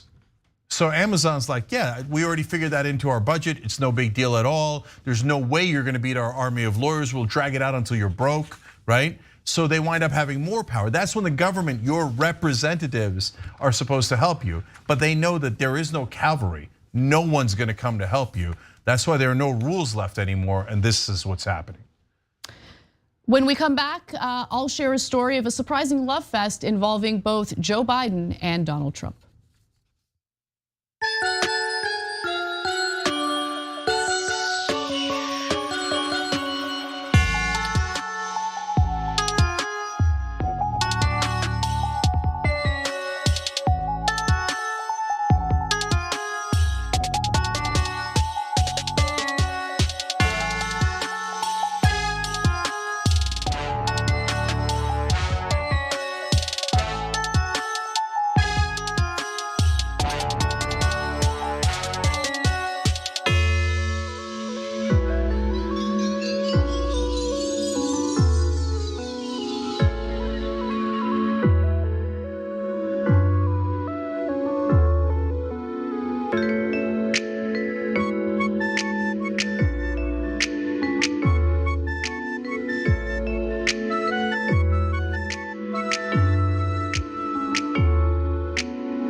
expected. All right, anyways, so a couple of things. Number one, we love our sponsor Aspiration because they're progressive. By the way, their minimum wage is $25 an hour. They're great to their employees.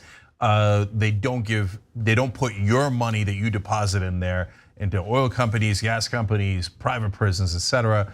Aspiration.com/TYT. And you give the planet a Christmas present because if you round up your purchases like I do on my debit card, you plant trees. I've planted about 200 trees so far. And I say it so often, you might think I'm proud of it. That's because I'm kind of proud of it. and you get the best rates. So definitely check it out, aspiration.com/TYT. Give the planet and yourself a present because you're gonna get better rates. Okay, Stephanie De La Dinas just joined by hitting the join button below on YouTube. Stephanie, you're kind of awesome. Sina Hogaboom wrote in the member section, unmanned by a child in a clown's body, referring to Ted Cruz and Trump, obviously. Square peg in a round hole said, poor Joe Manchin, he got his fifis hurt. If he can't take the heat for his actions or remarks, then he should get out of politics and go to his safe space. Yep. Eclectic Mistletoe wrote in, I see the change. I should say, what did I say, mistletoe? Anyway, there are more and more strikes across the country. I know Anna has said a general strike wouldn't work because unions aren't strong enough in the US yet, but are we getting closer to a mass strike being feasible? Let me clarify. No, Anna didn't say that, I said that. I have said that as well. Oh, you have? Yeah, not on this show, but on Jacobin. Jacobin, okay, got you. But she's way more in favor of a general strike than I am. Yes. So that's why I wanted to clarify. I love the idea of a general strike. They can definitely work. They worked in Egypt. It just has to be the right timing. And to answer your question really quickly, I mean, you say, are we closer? Yeah, I guess you could argue we're closer because we're seeing a lot more labor militancy today compared to, I don't know, even last year. But we're not nearly close enough, right? Like it would take a lot more organizing and a lot more labor unions and labor power in order for that to be feasible. Yep. French Fry said, happy holidays to TYT and all the TYT viewers out there who are my kindred spirits. Have a great holiday. You too, French Fry. Merry Christmas, happy holidays, okay? This is in Super Chat. Static Rich said, thank you, Anna, for mentioning Biden's action this week to save face in light of the failure that is BBB. I've been waiting for someone to talk about it, and you are the first. Thank you. A lot of good compliments there, and it's true. And that's why, by the way, your Super Chats, your Super Thanks, and tyt.com/join and etc. all that make a big difference because you don't hear this stuff. Even though it's obvious and true, you're not alone, you're right. The corporate media is gaslighting you. And Ted Cruz, Wedgie Dragon says, I'll probably be canceled for saying this, but Merry Christmas, TYT. Well, now the left will cancel me. I'll quit my job and jump on that right-wing gravy train. LOL, love you guys. Of course, nobody's getting canceled. We love you guys. Merry Christmas, happy holidays.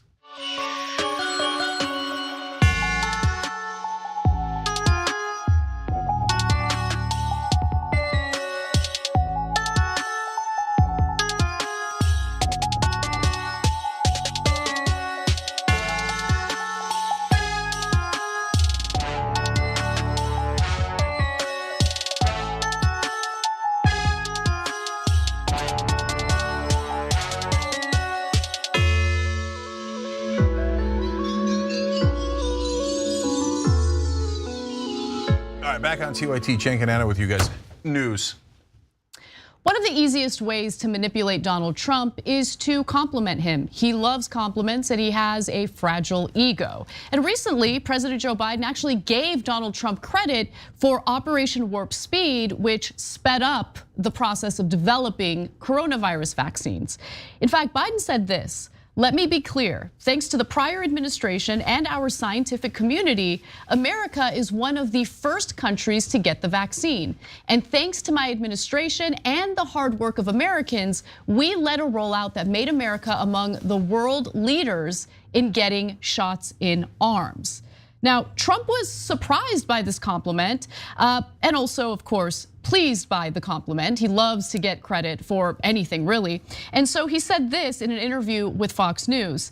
I think it was a terrific thing, and I think it makes a lot of people happy. I think he did something very good. You know, it has to be a process of healing in this country, and that will help a lot. And he was also not subtle in his admission that Biden's flattery made him less likely to criticize Joe Biden in the future. We'll see how long that lasts, but In the same interview, Trump also said this: "It is a little tough to be overly critical now because he just thanked us for the vaccine and thanked me for what I did. You know, that's a first. So it is very tough for me to be overly critical now." And honestly, that answer did shed some light in regard to how Trump has been talking about the coronavirus vaccine and the booster shot in general. In fact, he was recently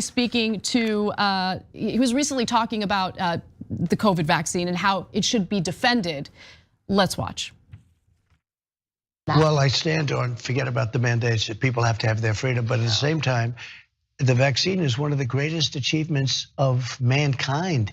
We would have had in 1917, remember the Spanish flu, killed perhaps 100 million people. And I came up with a vaccine, with 3 vaccines, all are very, very good. Came up with 3 of them in less than 9 months. It was supposed to take 5 to 12 years. And yet more people have died under COVID this year, by the way, under Joe Biden, than under you. And more people took the vaccine this year. So people are questioning how. Well, no, the vaccine worked, but some people aren't taking it. The ones that get very sick and go to the hospital are the ones that don't take the vaccine. But it's still their choice. And if you take the vaccine, you're protected. Look, the results of the vaccine are very good. And if you do get it, it's a very minor form. People aren't dying when they take the vaccine. That has to be the most shocking interview I've seen with Donald Trump. First of all, just to respond to Candace Owens and her claim. Remember, Biden has had a full year of the pandemic, whereas the Trump administration really had to deal with it in mid-March on through December. And whatever, it doesn't matter. But like the way that they manipulate the numbers like that is ridiculous. But great answers, Donald Trump? Yeah, so let me give a bunch of unexpected credit here. So number one, I wanna give credit to Joe Biden. I like how we're talking about like Trump did a good job. Oh yeah, back to Joe Biden. No, seriously, the reason is, I think he's a softie to Republicans and it drives me crazy. He's a softie to Manchin. We talked about that earlier in the show. But in this case, no, the Trump administration did only one thing right, in my opinion, and it was speed up the production of the vaccines. And there's nothing wrong with giving credit where credit is due, even to Trump. So I think Biden is right to point that out. I think it is conciliatory in both a factually correct way, but also a politically correct way. I don't mean strategic way. Strategically correct way, right? And so it's true that Trump will hype the vaccine more if you give him credit for it. Everyone knows that, and it worked perfectly, and Trump did do that. But I also want to give credit to Trump, not just for speeding up the vaccines. He did everything else wrong about coronavirus, injecting bleach and all that nonsense talk, and not promoting masks, etc. But he did that right? And so that's credit number one. Credit number two is saying the truth now. Saying, yeah, I got vaccinated, yeah, I got the booster shot. The people who are dying are the ones who are unvaccinated. All of those things are true. We would give Trump all the credit in the world if he actually said the truth, right? People think because of partisanship, oh, we're always gonna hate Trump, etc. right? We don't think like that. The reasons we hate Trump is because of the things he does. If he did the right things, then why would we hate him? Well, I wouldn't care. He's a fake populist. If he was a real populist, I'd actually like him.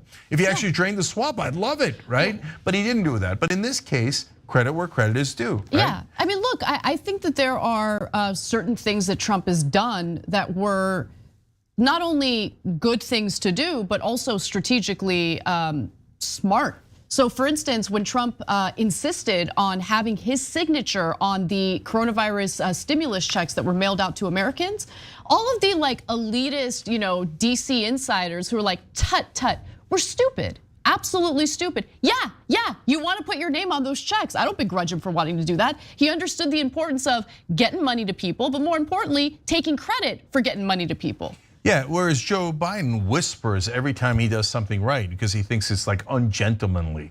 And then he'll give credit to Republicans. He's a terrible politician overall. But in this case, he played it right. The other thing that's interesting about Trump is that he's accidentally honest. And so what do I mean by that? Well, he'll tell you things that he shouldn't really necessarily tell you. He's like, why am I giving credit to Biden?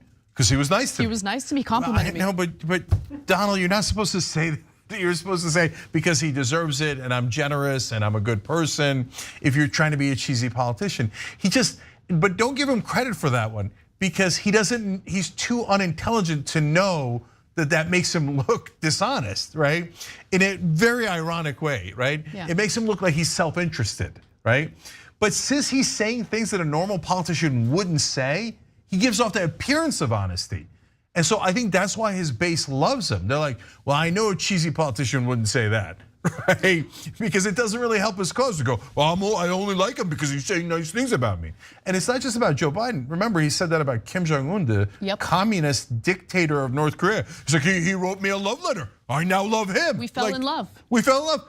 He used You're that not phrase. supposed to say that out loud, you schmuck, right? But whether it's intentional or unintentional, that honesty in the context of so many dishonest politicians comes across as refreshing for a lot of voters. Yes, and that's what corporate Democrats don't understand. That's what not a single national reporter in the country understands, right? Because they think that people love the establishment. We don't. So that aura of populism, even if it's not matched by the substance, is very powerful politically. But this has cost them. The last part of it that's important. People are in the right-wing community are turning against them. Candace Owens then on Twitter doubled down and said, no, I'm very skeptical of the vaccines no matter what anybody says. Ben Garrison, the lunatic cartoonist that's a right-winger, did a cartoon mocking Trump. Ooh, an angry doodle. Right, I know. But for the right wing, since they're children, that stuff is important to them, right? Yeah, sure. Ted Nugent might get so upset he might crap himself. And then the right wing will be like, Nugent crapped himself? Okay, and, oh my God, and there was a doodle. No, we're against Trump now. So Trump in a sense made the mistake of saying something that's true there, and it might cost them in the Republican Party. We'll see, we'll see. All right, well, let's get back to Joe Biden, because he's trying to reach out to the youths, okay? So Joe Biden, in an effort to reach out to young voters and also convince them to get the jab, called on the Jonas Brothers to put together a fun little video for him. Let's watch. Bing bong. Are you vaccinated? Yes, sir. Hey, yo. Who's the president, man? Who's the president? Byron. Who's the president? Byron. What do you want to tell Joe Biden right now? What's up, baby? Take me out to dinner. Do we get it? We got it. So some might watch that and think to themselves, wow, nailed it, that was great, that was so much fun, I'm sure the youths love it. But for people like me, I watch it and I think this. But why?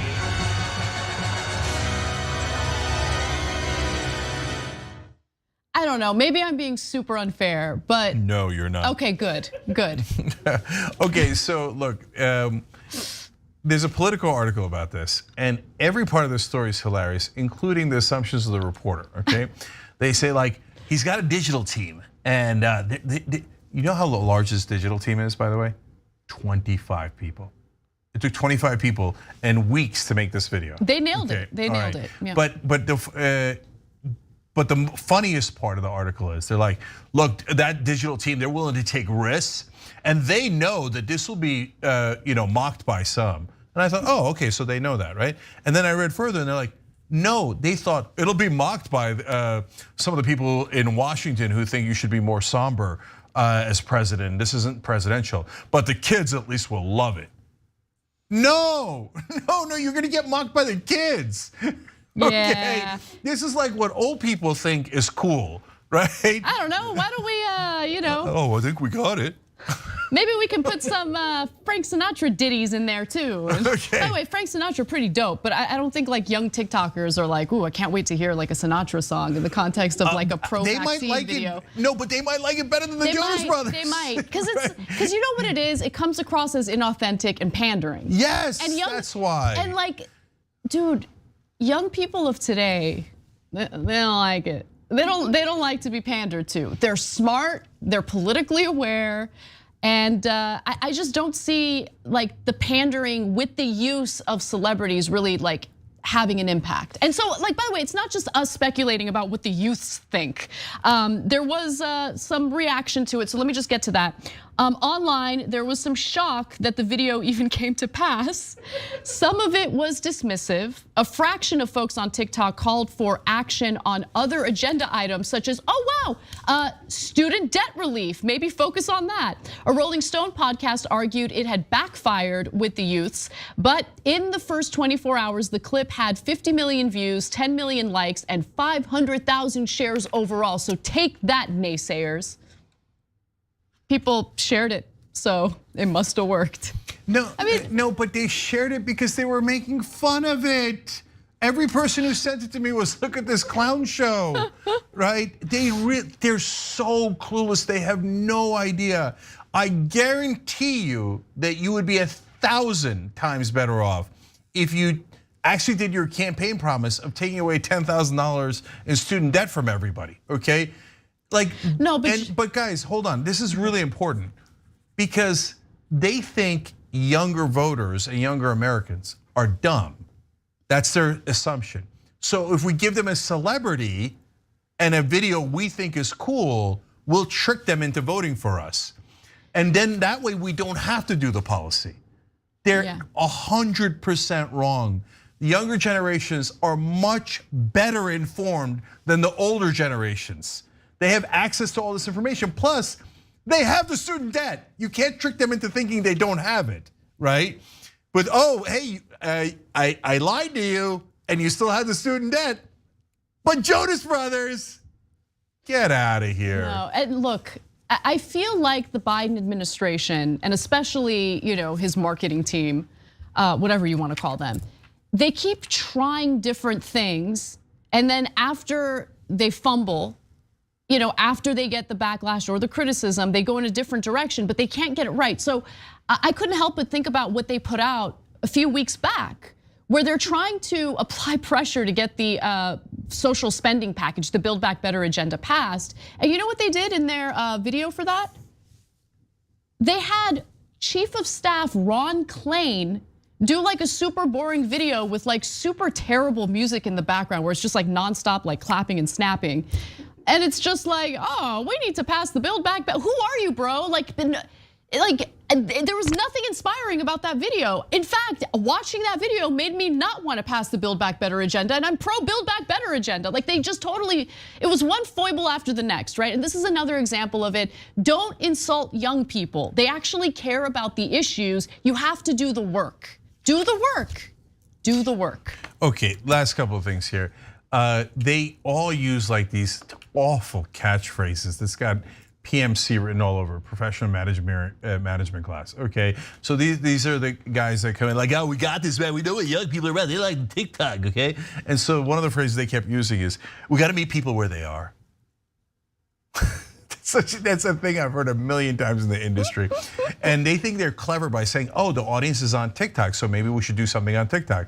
To which I say, duh. That is an interesting or clever thought to you? Yeah. They're like, oh, you gotta meet the people where they are. That means like, hey, you know what? Maybe instead of doing CNN nonstop, we should try TikTok once or twice. Okay, and they made up these words about their planterations or something. I'm like, that's not a thing. And then finally, did any of this work? And the answer is no. Harvard Youth poll out about a month ago, or earlier this month actually, 51% unfavorable, 46% favorable among 18 to 29-year-olds. And that's the demographic where he should have a monster lead on Republicans, right? But he's even unpopular among them because he does these gimmicks where they think they're gonna trick young people, and they appear to be entirely untricked. It worked, I mean, it worked with the Obama administration. I mean, it was like a celebrity-filled administration, not saying that he actually had celebrities within the administration, but he called on them or tapped on them quite a bit to help him with his marketing. But things are very different now. I think young people are experiencing the dire nature of this rigged economic system. And trying to pander to them by using celebrities or relying on internet memes and all that, especially if you're not doing it in a way that's really amusing or entertaining, it's not gonna work. Finally, I did wanna provide some context into the video itself because it was a play off of a viral video known as the Bing Bong video. So, which by the way, the original one is actually fascinating. So it involves a man named TJ. He's actually, he's homeless. He lives in Coney Island, New York. A GoFundMe for him was created and has raised over $30,000. So let's watch the original video featuring TJ. Yo, happy Thanksgiving, heads. We live back in Coney Island, yo. What are you thankful for this Thanksgiving? Beans, rice, Jesus Christ, and Byron. Who? Byron. Who? Byron. But you gotta tell Joe Biden right now. Bring me to the White House, baby. Hey, yo, he's kissing the cop car. What you gonna do when you see Joe Biden in the Oval Office? I'm gonna give him a big old kiss. Hey, yo. Bing bong. So that's the original video. Okay, I gotta say one last thing, or actually one and a half. The term I was looking for is plantership team. They like, oh, we're gonna take the platforms like TikTok and we have partnership teams inside the White House and they're gonna be plantership teams. Are they also doing A/B testing? Because it doesn't seem like it. Yeah, Jesus. Okay, but guys, the point of this, they claim, is to get people vaccinated. Yeah. But people who are young and progressive are already vaccinated. You'd have to reach the right wing to get the unvaccinated, and this isn't gonna do it anyway. It ain't about the vaccinations. This is their attempt to get political approval from younger people while pretending to promote the vaccine. Keep it real. All right, one of my favorite stories of the day has to do with Roger Stone. He's broke, so what is he doing to be unbroke? We've got those details and more when we come back. Joey, baby.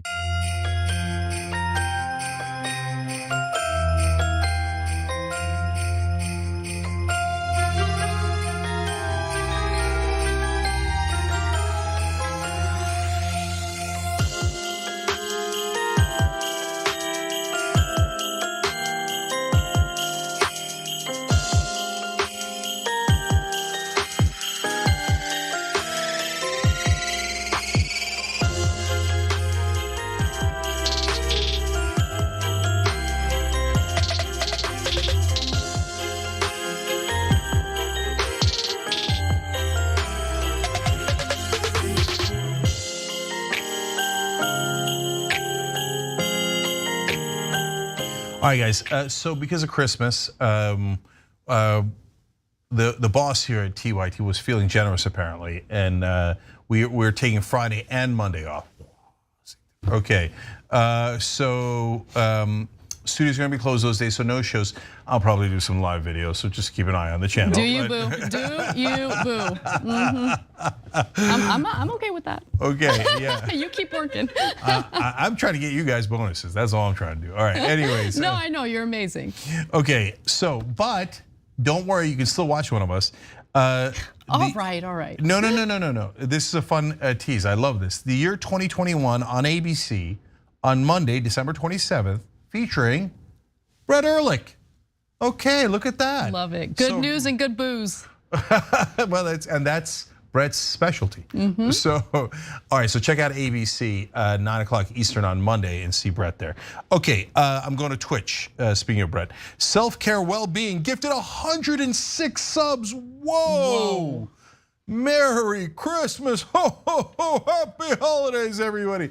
You're awesome, thank you so much. Look at all these other wonderful, generous people. Irie Man gave 420 bits, Drew and Georgia gifted a sub, Dave Schmidt gifted 2, Janice gifted 5, Ashes gifted 5, Metal Kitty Mom gifted 5, and so did Queen Mother Dragon. You guys are awesome. Now I'm gonna go to KH Nimo. They said, this was in the beginning of the show, yay, 4 months, feels like a lifetime of my new family. These so-called accidents ain't buying it, referring to the shooting that we covered first. Very well versed on tasers and guns. They are not able to be mistaken. The weight and colors and triggers are different. They need to stop trying, okay? And I didn't mention it in the story, and so that's why I read your comment. the gun and the taser are very, very different. I mean, if she made that mistake, she is so nervous, God knows what other mistakes she would have made, right? Or she didn't make a mistake and that's even worse. But anyways, she got convicted, that's the important part. LJ Wombology on Super Chat says, I want to take back my booster after watching that TikTok foible. Hilarious. I love how funny you guys are. That's actually funny, as opposed to Biden's 25-person plantership team that basically does face plants all day long. Anyway, Goblin Dragon says, happy pagan holiday of Christmas, Cenk, Anna, and the TYT family. Thank you. Thank you. Oh, I found out the Christmas star is, so like almost every Christmas tradition is a pagan tradition, but it's different pagan traditions that it borrows from, right? And the pine tree is a Germanic pagan tradition, for example, but the star is apparently a shaman tradition from Central Asia. That's us, the Turks. You're welcome. We give you Santa Claus and the star on top of the tree. Shadow Dragon Dreamer says, Biden is just another corporate Democrat punching bag. It's a damn shame, but totally expected. Parker says, 8 days left in the year. When will we start voting on nominations for Turk and Jerk of 2021? Love that you asked. Turks and Jerks coming up next week, so stay right here. We'll be back.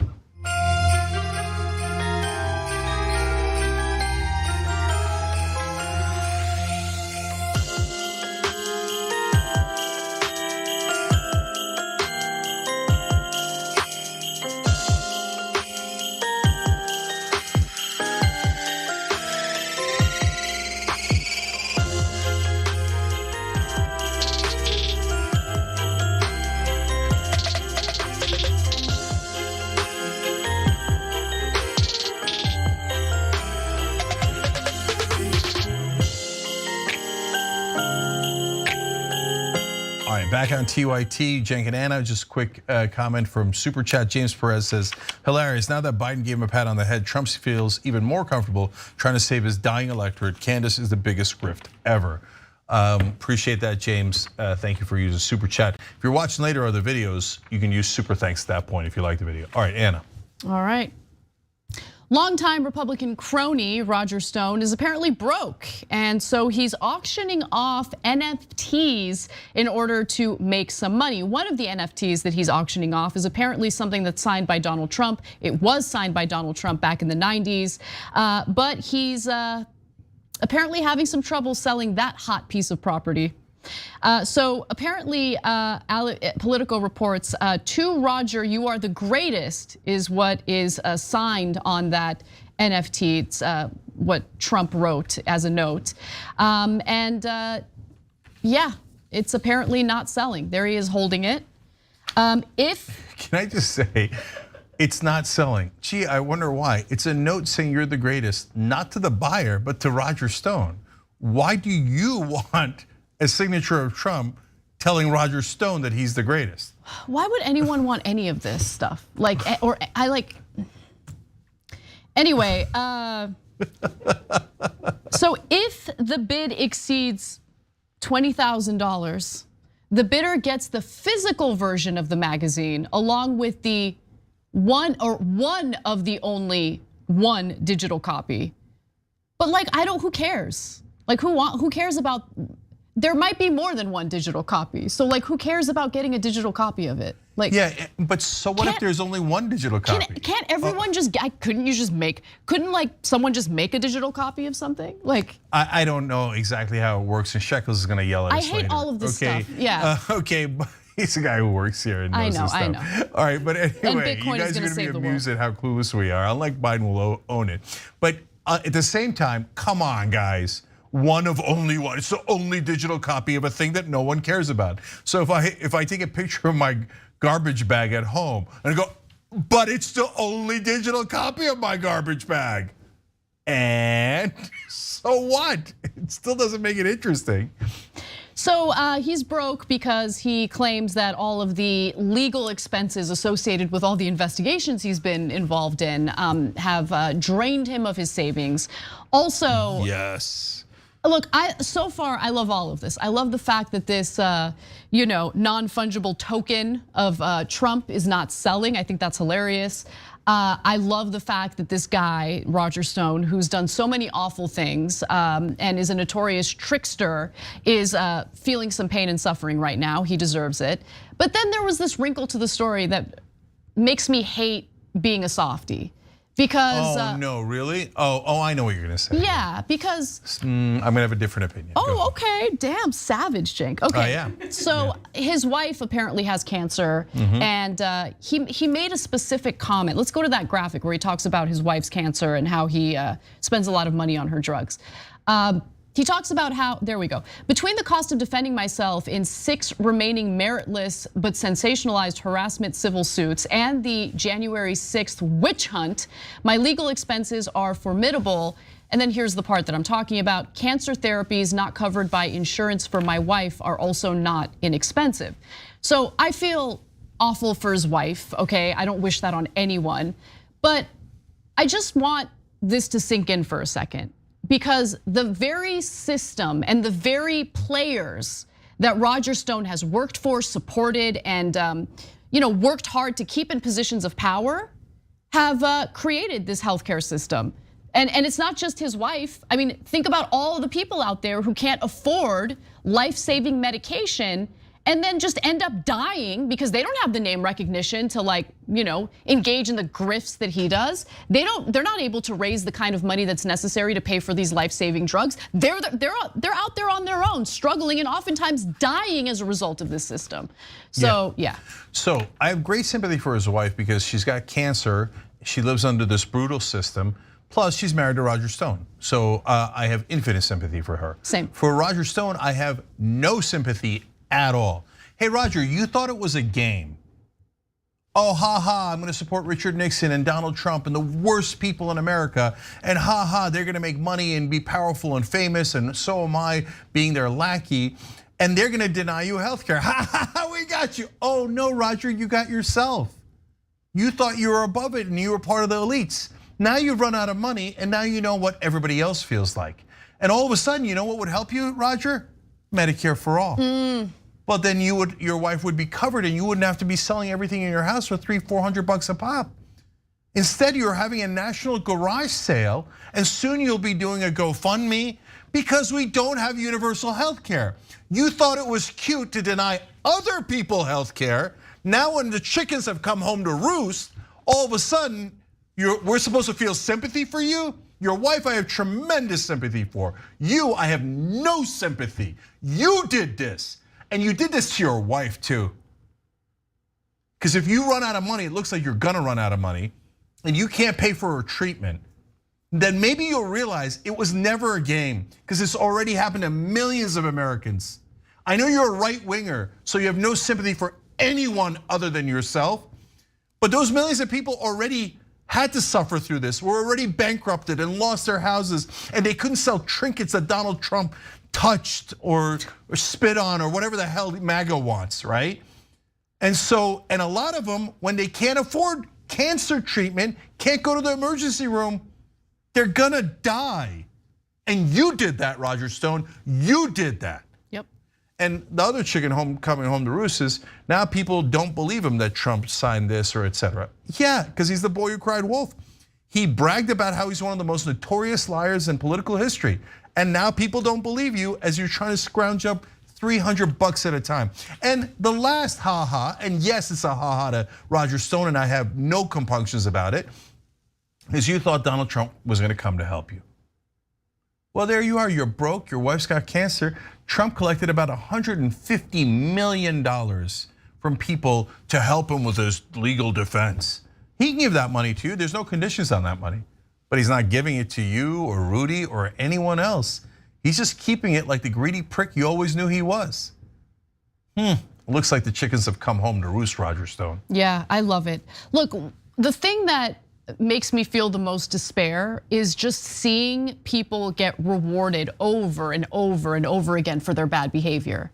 It's very rare where you get to see, experience, witness punishment, like real punishment in real time. So I love to see it.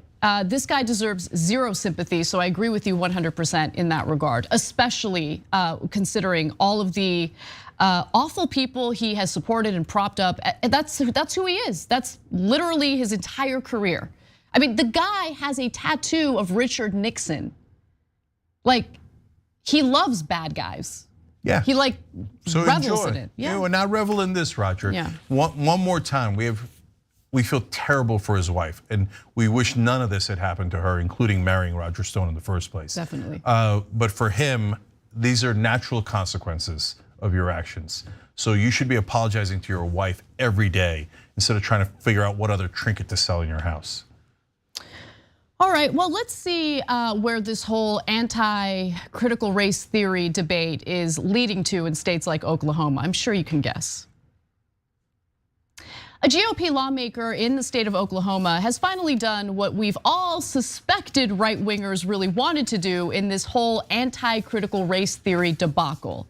He's trying to limit, through legislation, the teaching of slavery in America. Let me give you the details. Republican State Representative Jim Olson filed House Bill 2988 this month, a new bill in the Oklahoma State Legislature that would limit how slavery is taught in schools. And this isn't just about public grade schools. It's gonna affect college as well. The bill prohibits state agencies and public school districts from placing culpability on one race and teaching that the one race is unique, the unique oppressor, or another race is the unique victim in the institution of slavery. Look, they just hate facts. And so let me be clear about this. Was there slavery throughout the world? Yes. Did different people of different races enslave one another? Yes. In fact, the most common form of slavery was when you lost a war and you surrendered, all of those soldiers would be taken as slaves. And that actually happened to an ancestor of mine. And it was a battle between two different warring Turkish armies, and our ancestor got captured and was briefly a slave. So did Ottomans, did Muslims, did others take slaves? Yes, okay. But in America, when you're teaching American history, did one race do it to another? Are you joking right now? Of course, of course. If you say that didn't happen, you're saying don't teach history. Just lie to the kids. We want you to actively lie to the kids. And guys, it wasn't just that we had slavery and it happened to be white people doing it to black people. It's that they used race, the slavers used race to justify it. So race was integral to slavery in America. When Turks took other Turks in a battle as slaves, race was not integral. In America, it was integral. It's okay to take them as slaves because they're black and they're inferior and they're not fully human, and we could use them as products and make them do our work for us. So if you don't teach that, yeah, they're literally going to punish. This is exactly what political correctness is. We don't want you to be factually correct. We want you to be politically correct, meaning teach only the things that the Republicans want taught, even if it's not true. Also, please take into consideration just like the fundamental misunderstanding, I don't know if it's intentional or unintentional, regarding what is being taught in these schools in regard to slavery. Because I remember my history education very well. And what they're alleging here it didn't happen. So further, the bills ban teaching that America has more culpability in general than other nations for the institute of slavery. Okay, so let's pause for a second. When was that ever taught? I never got taught that. And so if you say, well, if you're teaching slavery in America, by definition, it makes it seem like worse than slavery in other places. No, we're just teaching American history. There's many places where slavery was a big problem. But by the way, was America a small part of the problem? No, America was a very large problem when it comes to slavery. And we were very late to ban slavery. Other places like UK, they were hypocritical in different ways, but did ban slavery, or the English did at the time, before we did. So keep it real on the facts. And I also want to talk a little bit about what the consequences will be because, of course, they're threatening these schools by taking away their funding. And this would also impact some colleges as well. Public schools that fail to comply would see the State Department of Education withhold up to 5% of their monthly state funding under the bill. If the entity complied after a violation, funding would be restored. And to go to the impact on colleges, similarly, state-supported 2-year and 4-year higher education institutions that fail to comply could have 10% of state funding withheld. So I would really like to hear, and I'm not just saying this to pick on them. I want to hear from Ann Coulter, I want to hear from Ben Shapiro, all the people who made a big deal about being protested on college campuses because they wanted to give speeches. We defended them because college campuses need to be a place of robust debate, a place where you are able to exchange ideas. And even though I don't agree with a lot of what they say, I think they should be able to speak on college campuses. Now you have right wingers going after educators on college campuses over points that they don't like. And I think that's unacceptable. And in their case, they're saying literally don't teach actual history. No freedom of speech. You have no freedom of speech to teach that 2 + 2 = 4 and what American history actually is. It's also cancel culture. Rat out your teachers, and we're gonna have punishment if you say the things that are wrong. By the way, I'm being very literal. The phrase political correctness came from both Stalin's regime and Hitler's regime. And it meant the Nazis and Stalin said to those fake reporters that they had, do not report the actual news. Report only what the government tells you to report. That way you will be politically correct. And that is exactly what Republicans are asking legislators and teachers to do here in Oklahoma. All right, we have an amazing power hour. What would Nina do if she was Kamala Harris in her situation? Wow, that's really hard, especially in pushing Biden in the right direction. In order to get that, you gotta be a member, tyt.com/join, or hit the join button below on YouTube. Merry Christmas, happy holidays, bye-bye.